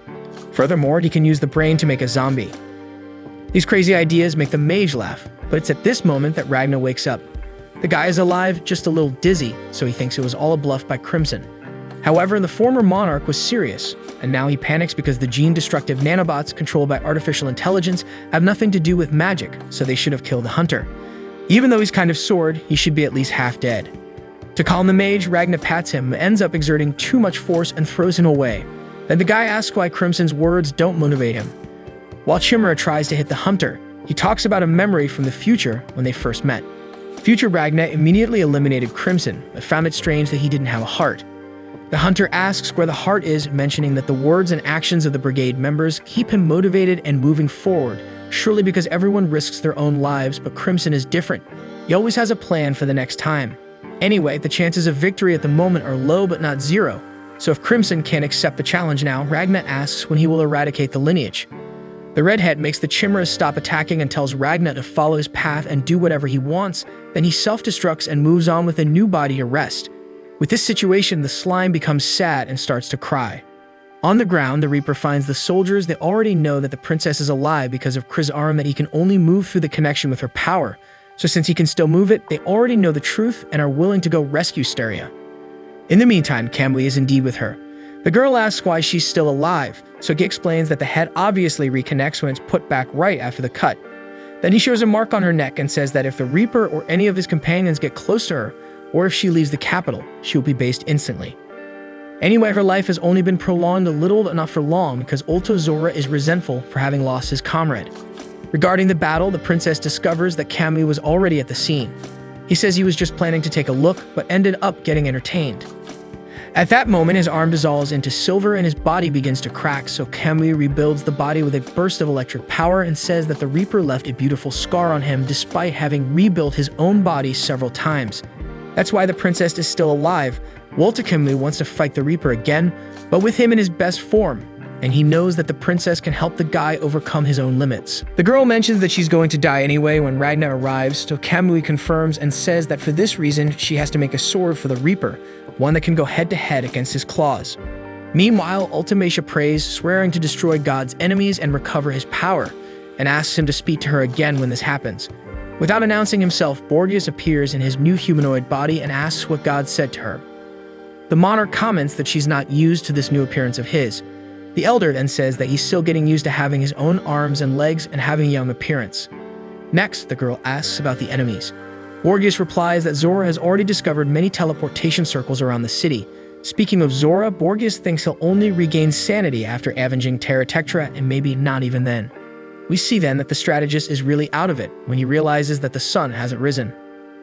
Upon receiving the information, Borgias goes directly to Nebulum to warn that the sun disappeared out of nowhere. Nebulum says it's alright, he did it. As he's in the place created by the former monarch through the manipulation of time and space, he managed to create an area of eternal night throughout the capital himself. The young man then apologizes for not asking permission for this because he ended up getting carried away. Borgias recognizes that Nebulum has an invaluable talent and praises the young man a lot, saying finally that he can leave him in charge without any problem. He mentions that the former monarch was very cold, unlike Ultimacia, who cries for them and shows true feelings, so Nebulum must take care of her for him. Meanwhile, Walter Kamui recalls his own story. His mother was electrocuted during childbirth. People tried to capture or get rid of him, So he eliminated everyone. Time passed as he wiped out people and dragons, accumulating power, skill, and weapons until he was complete. But it's not enough, he's fascinated by the Reaper's strength. Eliminating an opponent like that for him must be like surpassing even God's power. Staria is already preparing to forge the most powerful sword in the world. Far away, Ike urges Fu to prepare the portal soon. The thaumaturge says it will be ready by morning. The soldier takes the opportunity to ask about the circles in the capital. So Fu says he prepared them by order of the princess. It was a contingency plan when the new district was being developed anyway. Only magical power is missing for the teleportation to be ready. Ike then gathers the others and goes to Solariana, who agrees to help them with the necessary magical power. In return, she asks for the formula of the magic circle and a little blood from Ragna, Fu, and Majorca. Finally, the priestess said that despite half of the winged lineage being exterminated, their main battle forces still remain. With this, Ragna says they will hunt Ultimacia, because if she perishes, the lineage will go with her.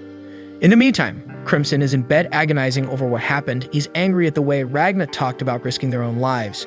At that moment, the redhead also learns that Borgias plans to sacrifice himself. With this, he activates a satellite display to observe the capital. Realizing that the enemies seem to be acting hastily, the mage already gathers the servants and orders them to prepare for battle because he realizes he can use Ragna's attack as bait for them to catch Ultimacia. With the brigade gathered, Ike worries about asking if everyone's well rested, and they throw the question back at him because he's the one who was sleepless. But thankfully, Chris knocked the leader up to rest with a good beating, so everything's fine. Now, onto the mission. He mentions the information Nazarena brought after stopping by the capital about 5 hours ago. The situation is terrible. Not a single citizen survived, and there's a giant tree absorbing nutrients from them. The new district and the old district are in ruins, but on the other hand, a palace district is strangely intact. Furthermore, Nazarena herself comments that she felt an increase in silverine in an area of the palace district. To her, it was the light of incorporated restrictions, so she believes the princess is in that place. Upon hearing this, the brigade starts to celebrate. Ike then comments that the monarch must be there too, so the mission is to rescue the princess and eliminate the monarch. At this moment, he recalls Nazarena's reports that the enemy probably already discovered the teleportation circles because they have a very efficient surveillance network, but still, she managed to infiltrate.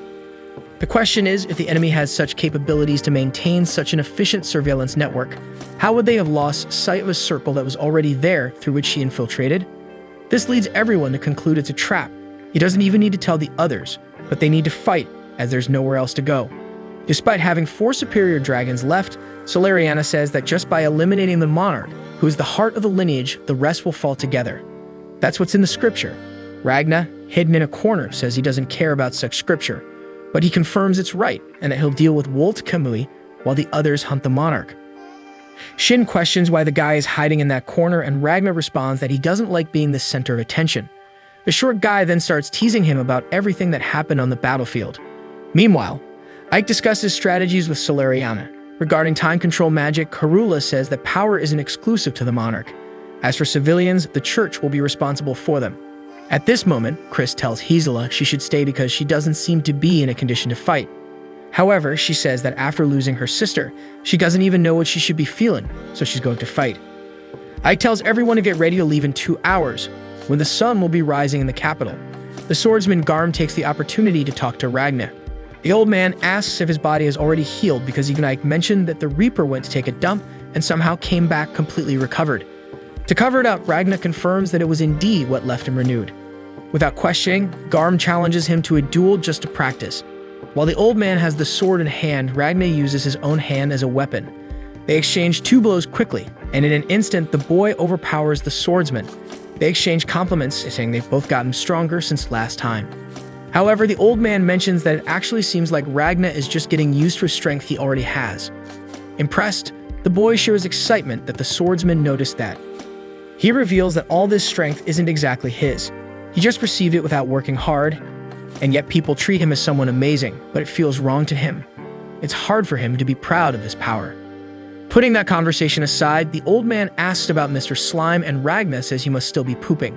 Garm then talks about the Terratectra's attack, where Ragna made Slime protect him in Shin, but he dodged to go after the Reaper and ended up seeing him cut through the explosion, which wasn't just magic, it was heat, impact, and even sound. The old man comments that Ragna could have gone straight past, but chose to stay and face the attack, protecting those behind him. Seeing that, Garm decided to imitate. It wasn't against such a powerful attack, but it was quite complicated, and he managed to do it. With that, he finishes by asking Ragnar that even if he feels alone and isn't proud of himself, he should continue leading them and showing his strength because it will make many people overcome their own limits, and maybe some can reach his level. Obviously, Garm intends to be the first person to achieve this. Ragnar thinks alone about a future where many people become as strong as him. That future would be great. The time comes for everyone to leave. Majorica was drugged so she wouldn't wake up and want to go along with the teleportation. Of the mages, only few will participate. The others are worried and sad, wanting him to join the church with them, but he wishes only to serve the princess. He walks up to the circle and activates the magic. The red light shines on the floor drawings. Meanwhile, the Solarians use another magic that brings a golden glow to circulate all the soldiers. This is the measure against the time-stopping magic. Karula explains that this will give them 3 minutes of stock time, but Ragnar is exempt because it wouldn't affect him. As she speaks, her appearance begins to age. She explains that this is what happens when using this power in a human form, but as the goal of the Solarian Church is to help those fighting against the dragons as much as possible, they give their lives willingly. When the brigade arrives in the capital, the mark on the princess's neck is indeed activated, and Kamui already realizes the enemy has arrived. They fall through a golden glow in the sky, and Ike already notices that the sun isn't rising. Near the tree, Borgias starts an attack using giant serpents, but is stopped by Zora, who wants to imitate Terra Tectra and protect the progenitor to the last breath, so he wants to deal with the enemies alone first. As he speaks, Ragnar hits him with 3 swords, but doesn't cause much damage. When Multikemi reveals himself, Ragnar goes straight for him. As he heals from the 3 silver wounds, Ulta Zora tells Borgias to prepare for the trash that will take advantage of this opening. Nebulum feels like something's approaching, but doesn't know from where, maybe from above. And really that's when Crimson realizes that time hasn't stopped yet, and knowing that the best use of this ability would be to freeze time as soon as the enemy appears, Crimson concludes that they can't use that power right now, so it's time for action. The Redhead sends a Megazord plummeting through a spatial connection at high speed. Nebulum is impressed to see the portal, and not only that, he sees that it's not a living creature. Following the strategist's advice, Borgias uses the serpents to attack the mecha with rays fired from their mouths. Ragnar notices that Crimson has appeared as he had expected. The armor passes unscathed through the attacks, and after reaching the ground, begins to hit the snakes with freezing silver shots. Chamara is also on the battlefield now. Borgias starts to fly and puts more snakes into action, but this time raising the tree and joining them to form a giant dragon from the trunk and roots. Cocky, he says he doesn't intend to interfere in the fight, but now that he's gigantic, he won't be responsible if he accidentally steps on someone. Walter Kamui and Ragnar stare at each other until the Reaper notices Starlia's body on the ground. Anxiously, he runs to her, and Kamui steps back a bit to let the opponent say goodbye. Nearly at his base, the girl recognizes Ragnar when he holds her in his arms.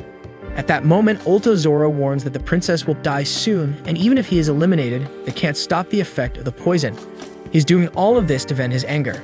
Then he appears behind Ike and defends himself from 3 attacks at once. After saying he'll make them suffer the same agony he's feeling, Zora sends the 3 opponents flying away while transforming. As for Ragnar, he wonders what to do for someone who's dying.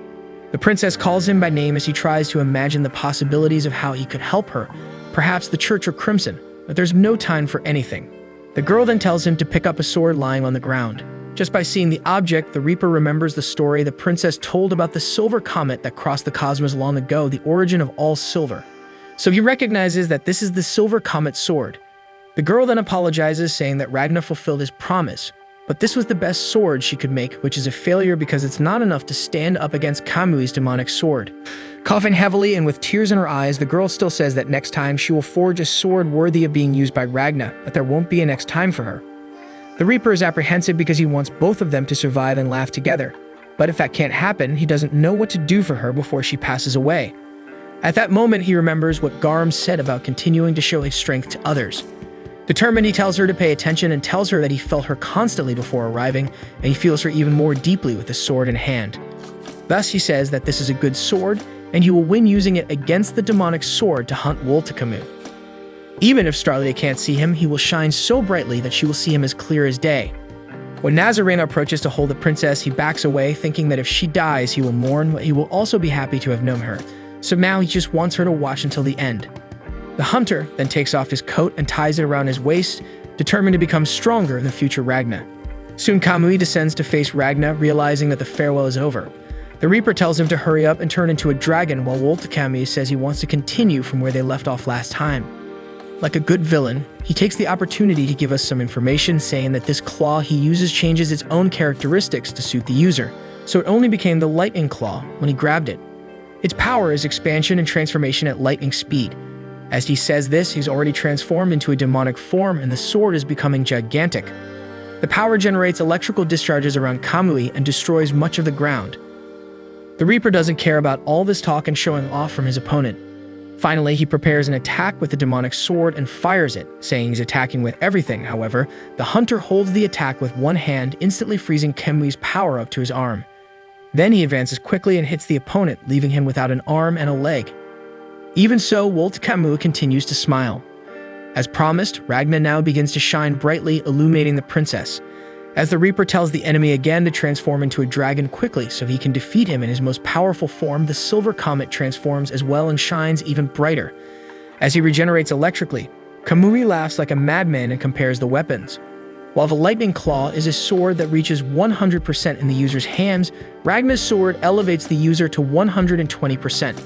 Taking back the weapon, he finally goes into his final form, transforming into a dragon.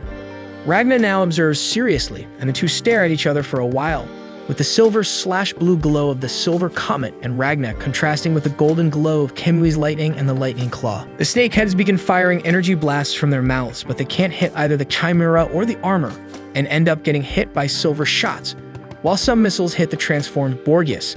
Still, the dragon keeps attacking with energy rays.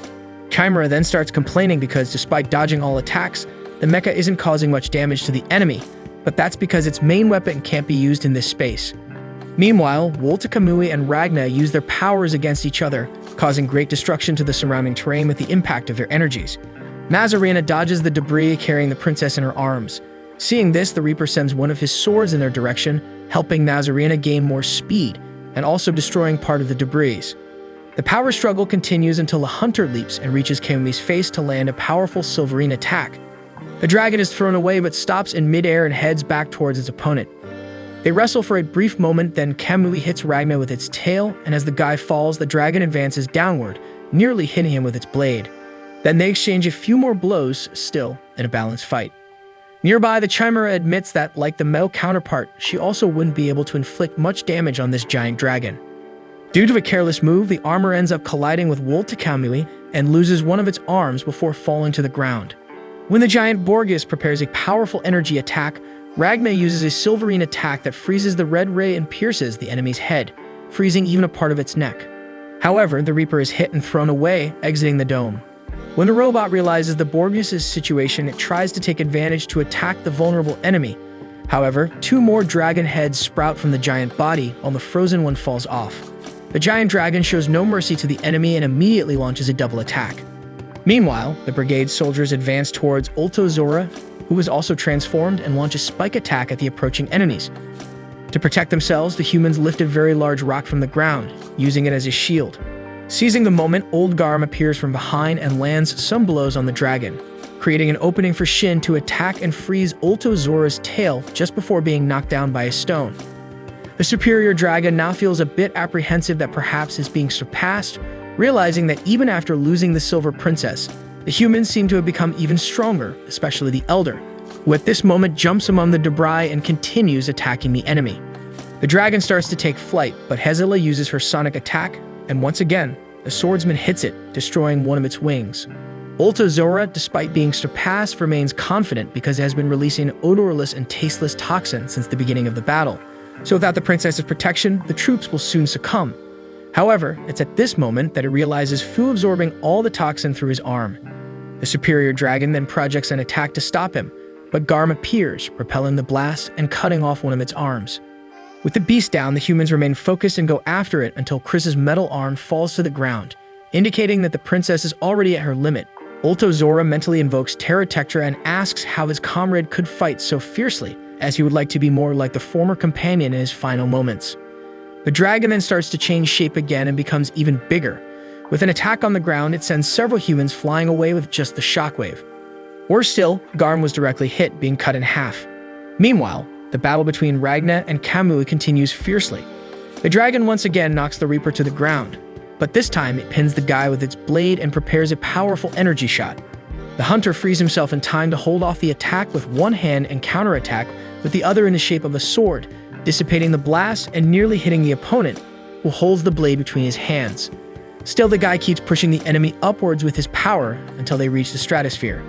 They stare at each other and resume attacking. From the ground, Nazarena sees the opponent's lights clashing in the sky and comments to the princess that it's a very beautiful sight. At that moment, Starlia says that the tutor shouldn't be wasting time with someone who is about to die and should just leave her. Seeing the girl in this state, the woman has a flashback to when the princess was a child and she introduced herself for the first time as her tutor.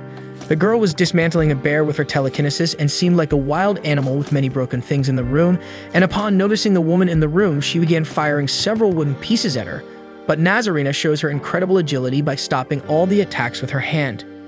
Then the woman begins to speak about royalty being a bloodline guaranteed by sovereignty through divine right, meaning the royal lineage is exalted flawlessly, and it's impossible for someone of royal blood to be born with physical defects, logically thinking.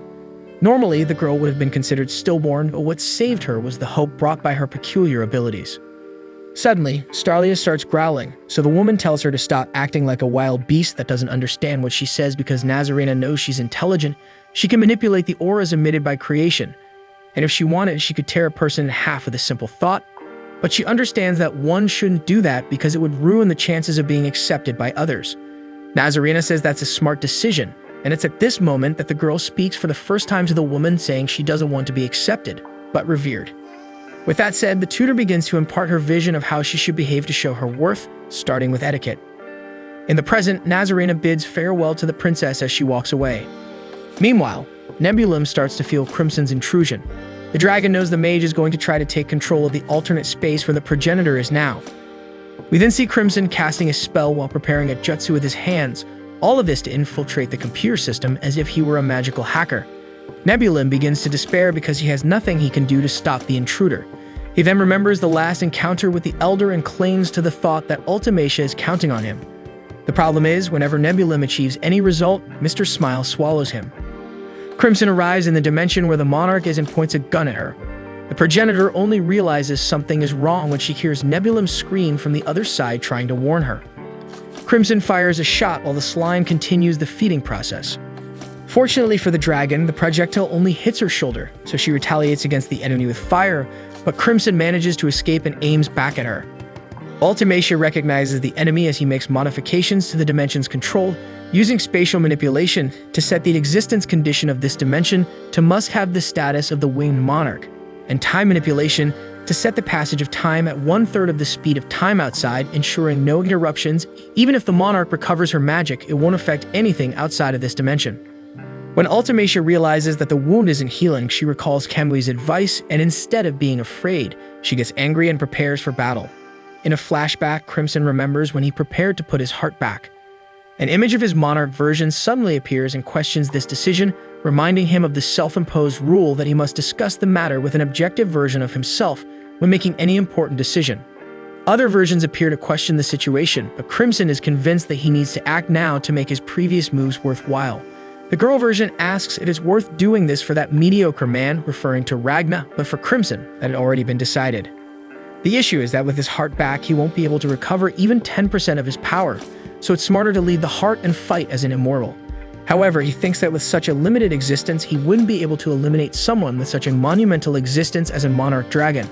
On the other hand, even restoring such a small percentage of his power, he is sure he could defeat the newcomer. Back in the present, we see Crimson and Ultimacia fighting transformed. Crimson dodges some attacks, prepares solar grenades while the monarch retreats into an energy shield and fires a shot that apparently doesn't have much effect. But it turns out that this ammunition was created by Crimson to self-destruct, disrupting the blood flow and rendering the magic useless. Since both use time control magic, the blood flow is similar, which is why it also works on the monarch. Since there were 12 bullets in the magazine and 2 were used, now there are 10 left. Crimson knows that if at least one hits Ultimacia's heart, victory will be guaranteed. The mage then speeds up the shots but only attacks when some grenades distract the opponent. However, he doesn't hit the heart, only a wing. At least that's enough to knock the progenitor off the platform. Crimson then follows her in the fall, determined to adjust his aim for the next attack. However, as he prepares for another shot, Ultimacia, desperate, creates a giant luminous sphere. Outside, the sun is finally rising, but Ultozora doesn't seem weakened. He attacks fiercely and throws Chris away against a building. He then attacks the other soldiers, ending several of them in sequence. Ike decides to retreat, but the dragon goes after him this time, but Lee is defended by Fu, who then injects an oxygen into his own neck, changing the color of his hair and eyes and releasing a large amount of power. He then tells Ike to do what he needs to do if he doesn't regain consciousness. Transformed with the dragon arm released, the guy starts to remember the princess telling him to study the practical uses of teleportation circles. This knowledge should be used when the princess is about to strike, and she explains that she's sharing this with him because it's her way of showing that she has no intention of letting him go. In the present, Fu lands a hit on Ulto Zora and then lands several other blows frantically, but is hit on the side afterward. However, the thaumaturge doesn't seem phased. He bites the enemy with the mouth of his arm and activates magic absorption while using this power to keep pushing the superior dragon. They hit a building and destroy part of the construction while Ike just watches from afar. From the confrontation, the guy ends up seeing the top part of Fu's body flying away, so Ike decides to run after him. The problem is the guy is falling into the abyss. In another part of the battlefield, Shin regains consciousness, realizing he's lost an arm and a leg. He gets angry because he's supposed to be the most talented person in the brigade. That's what everyone says, so if he's weak, it means everyone in the Silver Brigade is just a bunch of weaklings too. He says this with tears in his eyes, and as he grabs his sword and activates his power again, the short guy says he doesn't need a future anymore. He's covered in blue aura, and soon stands up with a more determined look. In the sky, you can still see the lights of Ragna facing Kamui. Shin then says that even if it's just for this moment, he's going to reach great heights because it's time to fly. Ike rushes to help Fu, grabbing him by the arm just before the wizard falls into the abyss, using his sword to prevent their descent. However, as the guy struggles to hold on, the dragon appears dishonestly to attack them. Luckily, Hisela starts firing at Ulto Zora to distract him. She also uses that stunning shout, but it doesn't have much effect, and Zora himself counterattacks with a similar shout, sending the girl flying. Then the creature goes after her with its mouth open, but before she dies, Shin appears using immense power to land a blow on the dragon's face. Afterward, the blue energy emanating from his arms and leg disappears as the guy was already at his limit, and thus the short guy plummets while Zora begins to bleed a purple fluid. Without giving him time to recover, the other soldiers also attack from a distance. At this moment, Ike has already emerged from the abyss with Fu and is trying to help the guy recover, but the thaumaturge doesn't think it's worth the soldier's concern despite the right decision to prevent him from falling. What he intends is to use all the magic he absorbed to finish off Ulto Zora. Chris was listening to this conversation and offers to help, preventing the dragon from getting away until the attack is ready, which according to Fu, will take 20 seconds. In the name of Garm and Shin, Chris, even with only one arm, is determined as ever and goes after the superior dragon. While we are taken to a flashback, we see Chris as a child and his mother saying that the blood of a great man runs in his veins, so the boy needs to be educated perfectly to be ready for the day the palace summons him. The woman worked as a maid in the palace and became the king's mistress when Chris was born. Maybe all of this was just the delusion of a crazy woman, but she believed it, and the boy was raised to believe it too. As a result, the boy grew up under the pressure of being a perfect child, with his mother imposing rules and criticizing any flaws. This lasts until her death. When on her deathbed, she tells her son to continue on this path to maintain her pride, still confusing all of this with love and hope.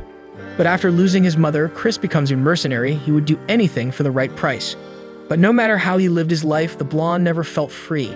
Until one day, Princess Starlia saves him from a mature dragon and praises him for enduring the fight well. Apparently, it was in this battle that he lost his arm. The guy is amazed by the princess's image. After introducing himself as Christopher Algren, he tells her he is a mercenary and ends up being recruited by the princess, feeling freedom in his heart for the first time. In the present, Chris is using so much power that he turns red because this is the most important fight of his life. He and the dragon exchange blows fiercely at high speed, while the effects of extreme effort begin to affect the man's body. The impact of their attacks causes a shockwave so powerful that it generates insanely strong air displacements, destroying several buildings around. Even poor Ike has to run to avoid being hit along with Fu. Despite being determined, the blonde knows he's not special because everyone in the brigade has their own stories with a princess, and that's what makes them all strong. Meanwhile, Ike and Fu are already on top of a closer building watching Ulto Zora being knocked down for a moment. Fu takes the opportunity to tell his story, saying that he made certain substances and distributed them throughout the country until the princess caught him and made him work for her. He tells this because it might be the last chance to share the story. Ike also takes the opportunity and says he was sent to the brigade because he failed to capture those behind the substances. Despite everything, they consider that it was lucky. Ike helps Few raise his arm, already shining with magic, and aim at Ultozora. At this moment, several purple spheres appear around the superior dragon, while Chris holds the axe stuck in one of its limbs. The blonde thinks about how they formed a beautiful team, then several spikes emerge from the spheres, piercing the dragon all over. After that, Ultozora wakes up in his humanoid form, seeing his giant dragon form right in front of him.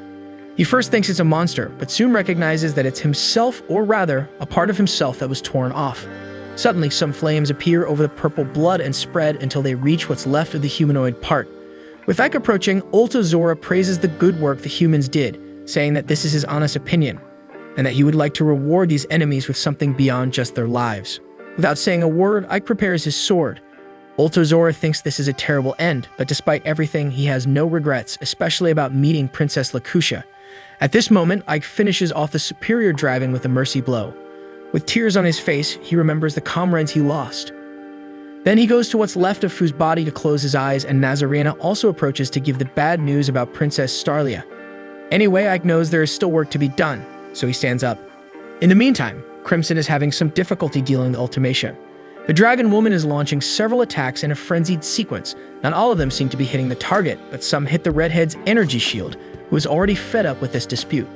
Crimson knows that Ultimacia is the weakest of the monarchs, but she has an immense reserve of magic and can overcome most of the superior dragons simply by randomly firing attacks. Seeing that he can't get close, the former monarch decides to make a psychic attack. Magically, he eliminates all the noise and amplifies his own voice to start talking to his opponent. Crimson then calls Ultimacia dreadful because of her appearance and negatively compares her to Karula, stating that only the monarch had to go so far as to become a monster to be special. The redhead even refers to her as product number 19,835 and questions what appearance her god has, as he doesn't have a true form. In fact, he assumes any appearance that the person seeing him would find most difficult to ignore. Following this, Crimson questions if Ultimacia's god told her to ravage the country just because a cake shop went bankrupt, like a child throwing a tantrum. The mage clings to this last phrase, emphasizing that the god Ultimacia sees is a little girl with a face identical to hers, which is also the same as all the sisters who were lost because of her. This rents a space in Ultimacia's mind, causing her to recall the reason she came here, initially because she wanted to be kind and didn't want to choose which humans to save, but the person she most wanted to save was herself. Let's then move to another flashback, this time from the Sun Era, in a place called Abyss of Hell. Amidst the war, a Solarian frontline base is shown. At the location, several injured soldiers are being healed by various Karulas. This occurs 1 year and 2 months after Ultimacia's birth. She uses magic to activate the healing properties of the man's bandages, but it wouldn't be enough, so the girl uses time control magic to accelerate the healing speed. Unfortunately, it is at this moment that the main Karula calls 5 other Karulas by number, including 19,835, who would become Ultimacia. They are summoned to the Special Care Unit. Inside, in a separate room, Karula asks for help to heal an important man who has actually already lost his life, but Karula managed to freeze the body in time 5 minutes after death, so he can still be reverted back to life. 19,835 warns that the man she was healing is about to die, but Karula says that this subject was of the 4th class, while the man they are going to heal now is of the 2nd class, so he is more important because of his support for the military campaign. After assisting Karula, 19,835 goes to the man she was healing before, but it's too late, and she laments. She finds the man's photo frame and realizes he had a family, meaning there are people who will mourn his loss. At this moment, the main Karula arrives to thank her, noticing that 19,835 is new, so she explains that when they felt they needed more Karulas in that place, her maturation was accelerated. With this, the leader tells her not to worry, that she will soon get used to the routine. After all, they are the same person. Suddenly, the newcomer notices that the leader's face is aging. This is happening because she pushed the limit in this last operation. With this, her life comes to an end, but before that, she mentally warns all the others and chooses the next one to be responsible for the place. Seeing the leader pass away, the newcomer becomes emotional, and the older one comments that she is different.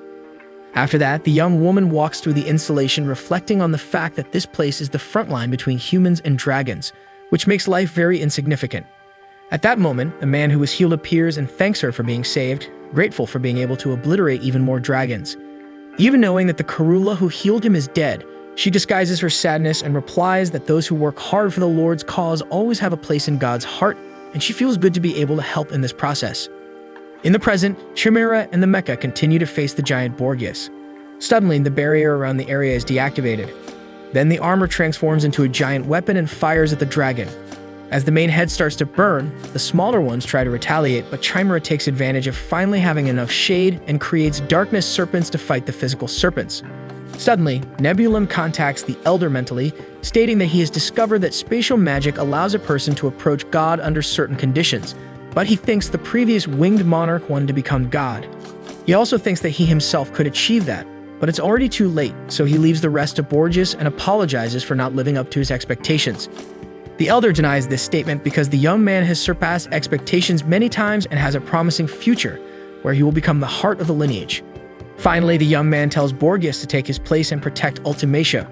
Borgias then protests loudly, while in the physical world, the giant is finally brought down. For a brief moment, it seems like Crimson's team has won, but suddenly it turns to night again because the barrier has risen once more. Borgias then reemerges in a new form, apparently even more formidable. With a simple dark attack, he destroys both opponents at once. Then he forms a portal and crosses to the place where Silm is chewing on Nebulum.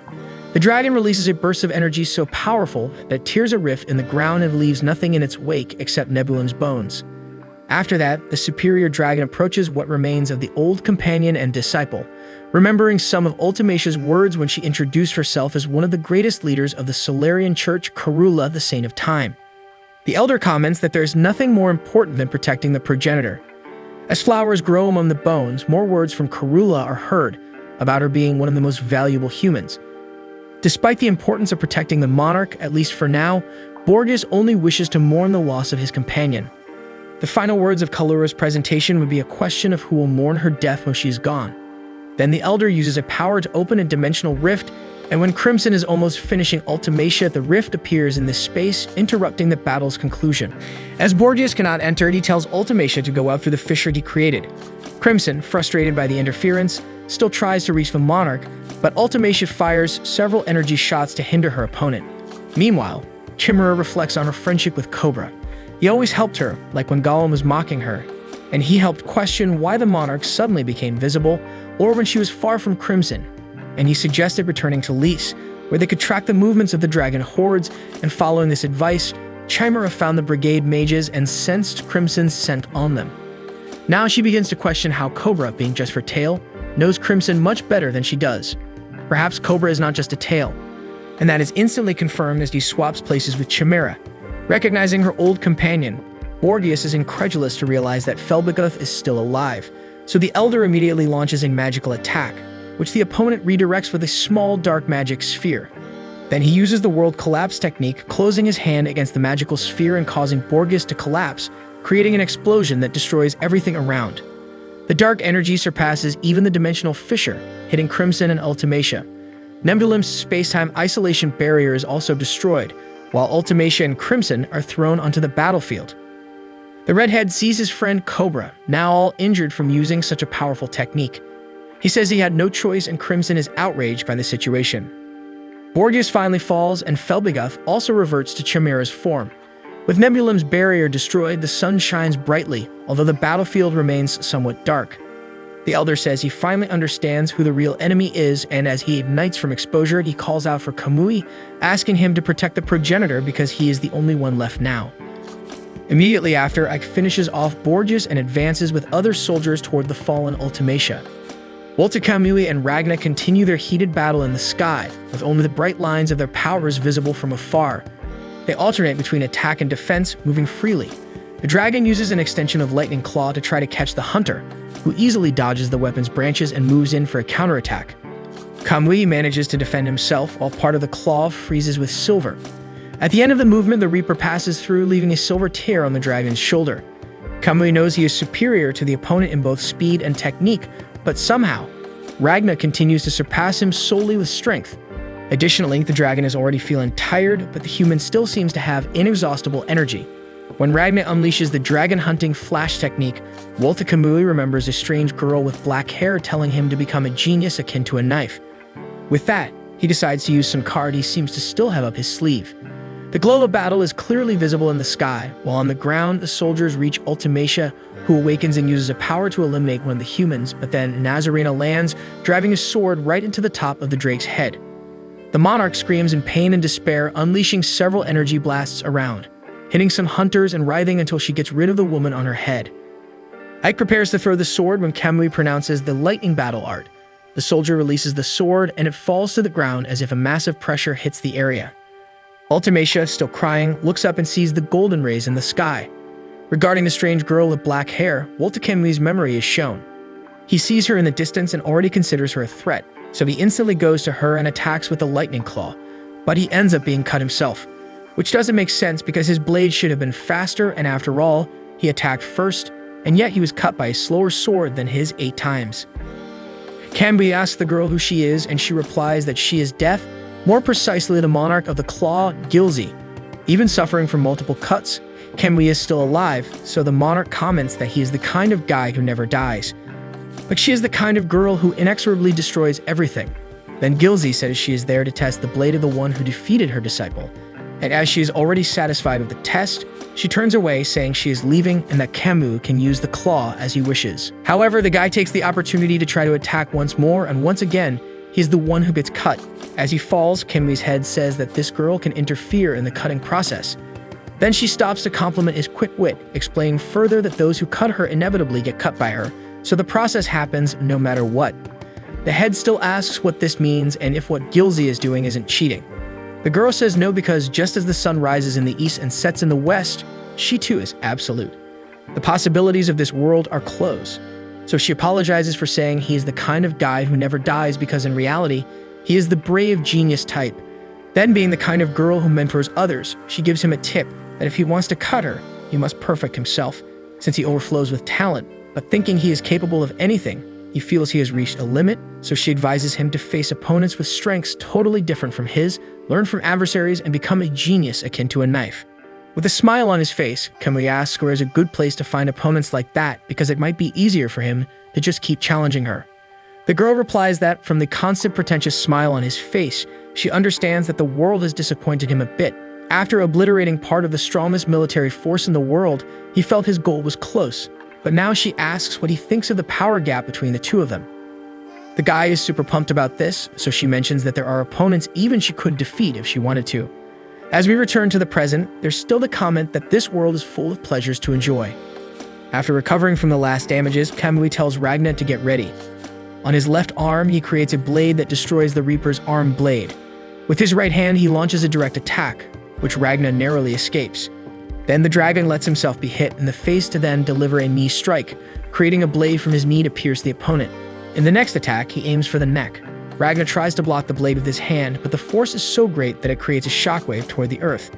Speaking of earth, Crimson is crawling on the ground, lamenting for having come so close to eliminating Ultimacia and having been interrupted.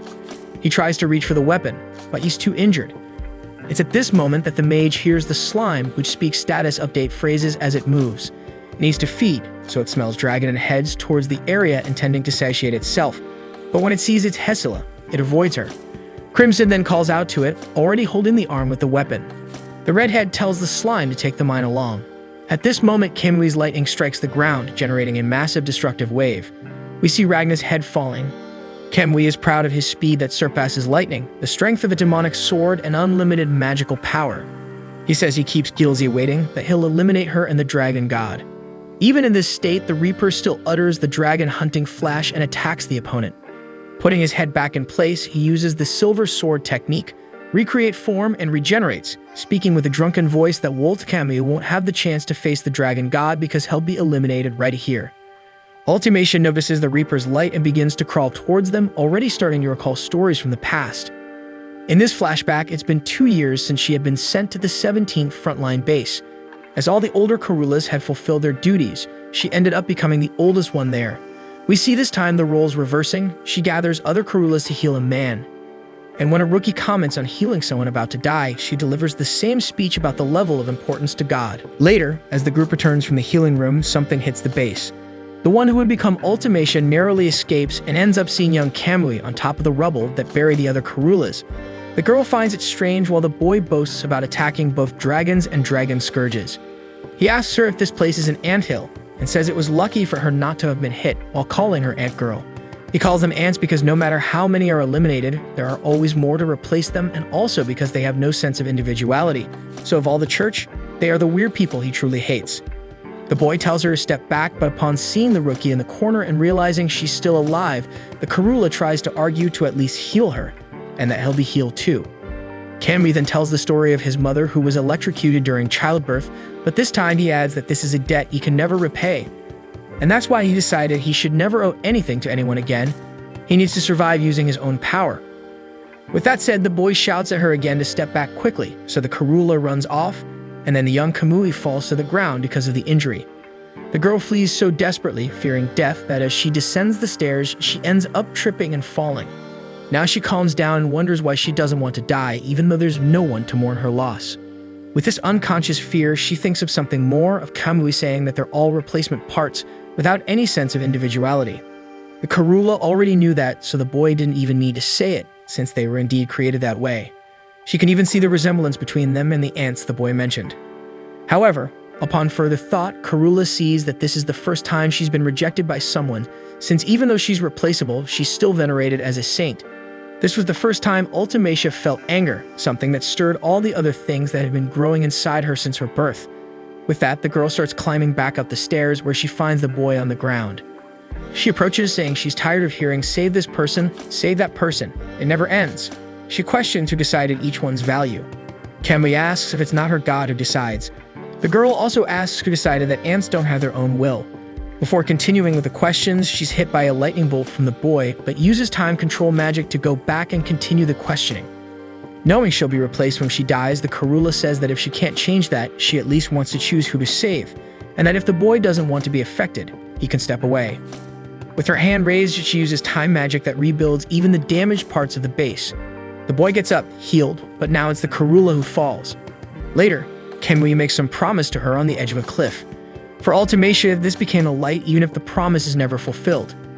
In the present, she crawls closer to where the battle is taking place, tears streaming down her face as she shouts Kamui's name, but the guy doesn't care and continues his battle against the Reaper. Ragna gears up for the powerful attack, and Kamui recognizes the move, recalling it as the only strike that surpassed his speed but also left the Reaper in such bad shape that he couldn't even fight anymore. Walter Kamui suspects this to be a self-destructive technique that channels all the user's power into a single attack, but that's no issue for Kamui, who can handle it in his current state. He taunts the hunter's confidence a bit and brushes off Ultimacia's worried cry. The guy then gets ready to face Ragna. Taking it up a notch, Walter Kamui is confident in the battle arts of the Thunder God in a technique called Dragonization, which combines the power of the dragon with that of the demonic sword. Before landing the attack, he recalls the Gara monarch stating that she is as absolute as the sun that always rises in the east and sets in the west. The superior dragon still has time to declare that it can now crush the rising sun. Its form is gigantic compared to Ragna's size, but the hunter also has time to reflect in those split seconds, pondering over what makes something absolute, which in his case would be the ability to hunt any dragon. In the final moment, the Reaper concludes that his attack needs to be powerful, faster than lightning, and instantaneous. The answer is light. He executes a two-part cross attack at the speed of light. The blows collide, forming a luminous beam upward that can be seen from afar by the Gara monarch. The dragoness remarks to herself that this is an attack that causes absolute death, and that they have reached the necessary level to eliminate her. However, it's a pity for the lightning genius, who surpassed all opponents with speed, but in the end was defeated by speed. We then see what remains of Kamui being consumed by the light of Ragna's attack. He is surprised that the blow was even faster than last time and hit him twice. Even after he stole all kinds of strength for himself, he can't steal this one from the Reaper.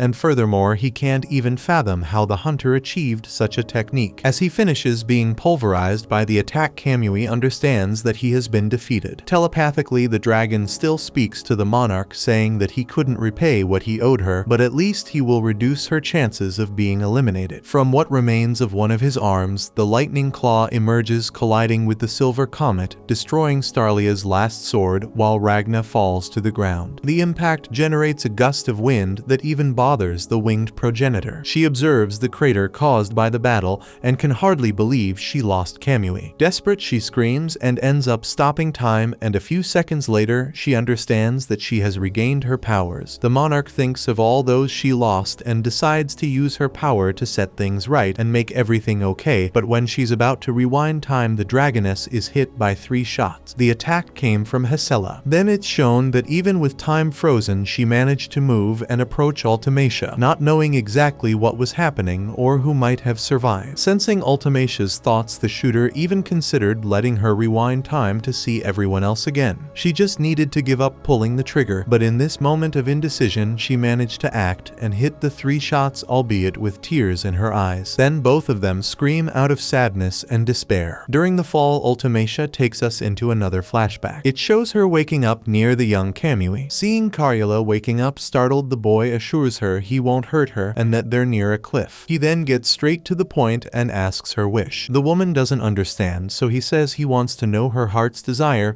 because he wants to fulfill some wish for her, giving examples like eliminating or destroying someone or even stealing something for her. However, Karula has no desire of that kind and asks why. The boy then says he owes her. As the girl can't think straight, the guy decides to choose for himself. He remembers she said she wanted to save whoever she wanted, so Kamui promises that one day he will free her from God. Now in the present, the monarch is lying down and feels like she's going to burn, so she decides to seek shade and walks slowly while remembering the so-called sun god, asking what she had to say, still calling her product number 19835. The entity then says that actually the fault of certain events lies with him for considering her a capable specimen because her magical power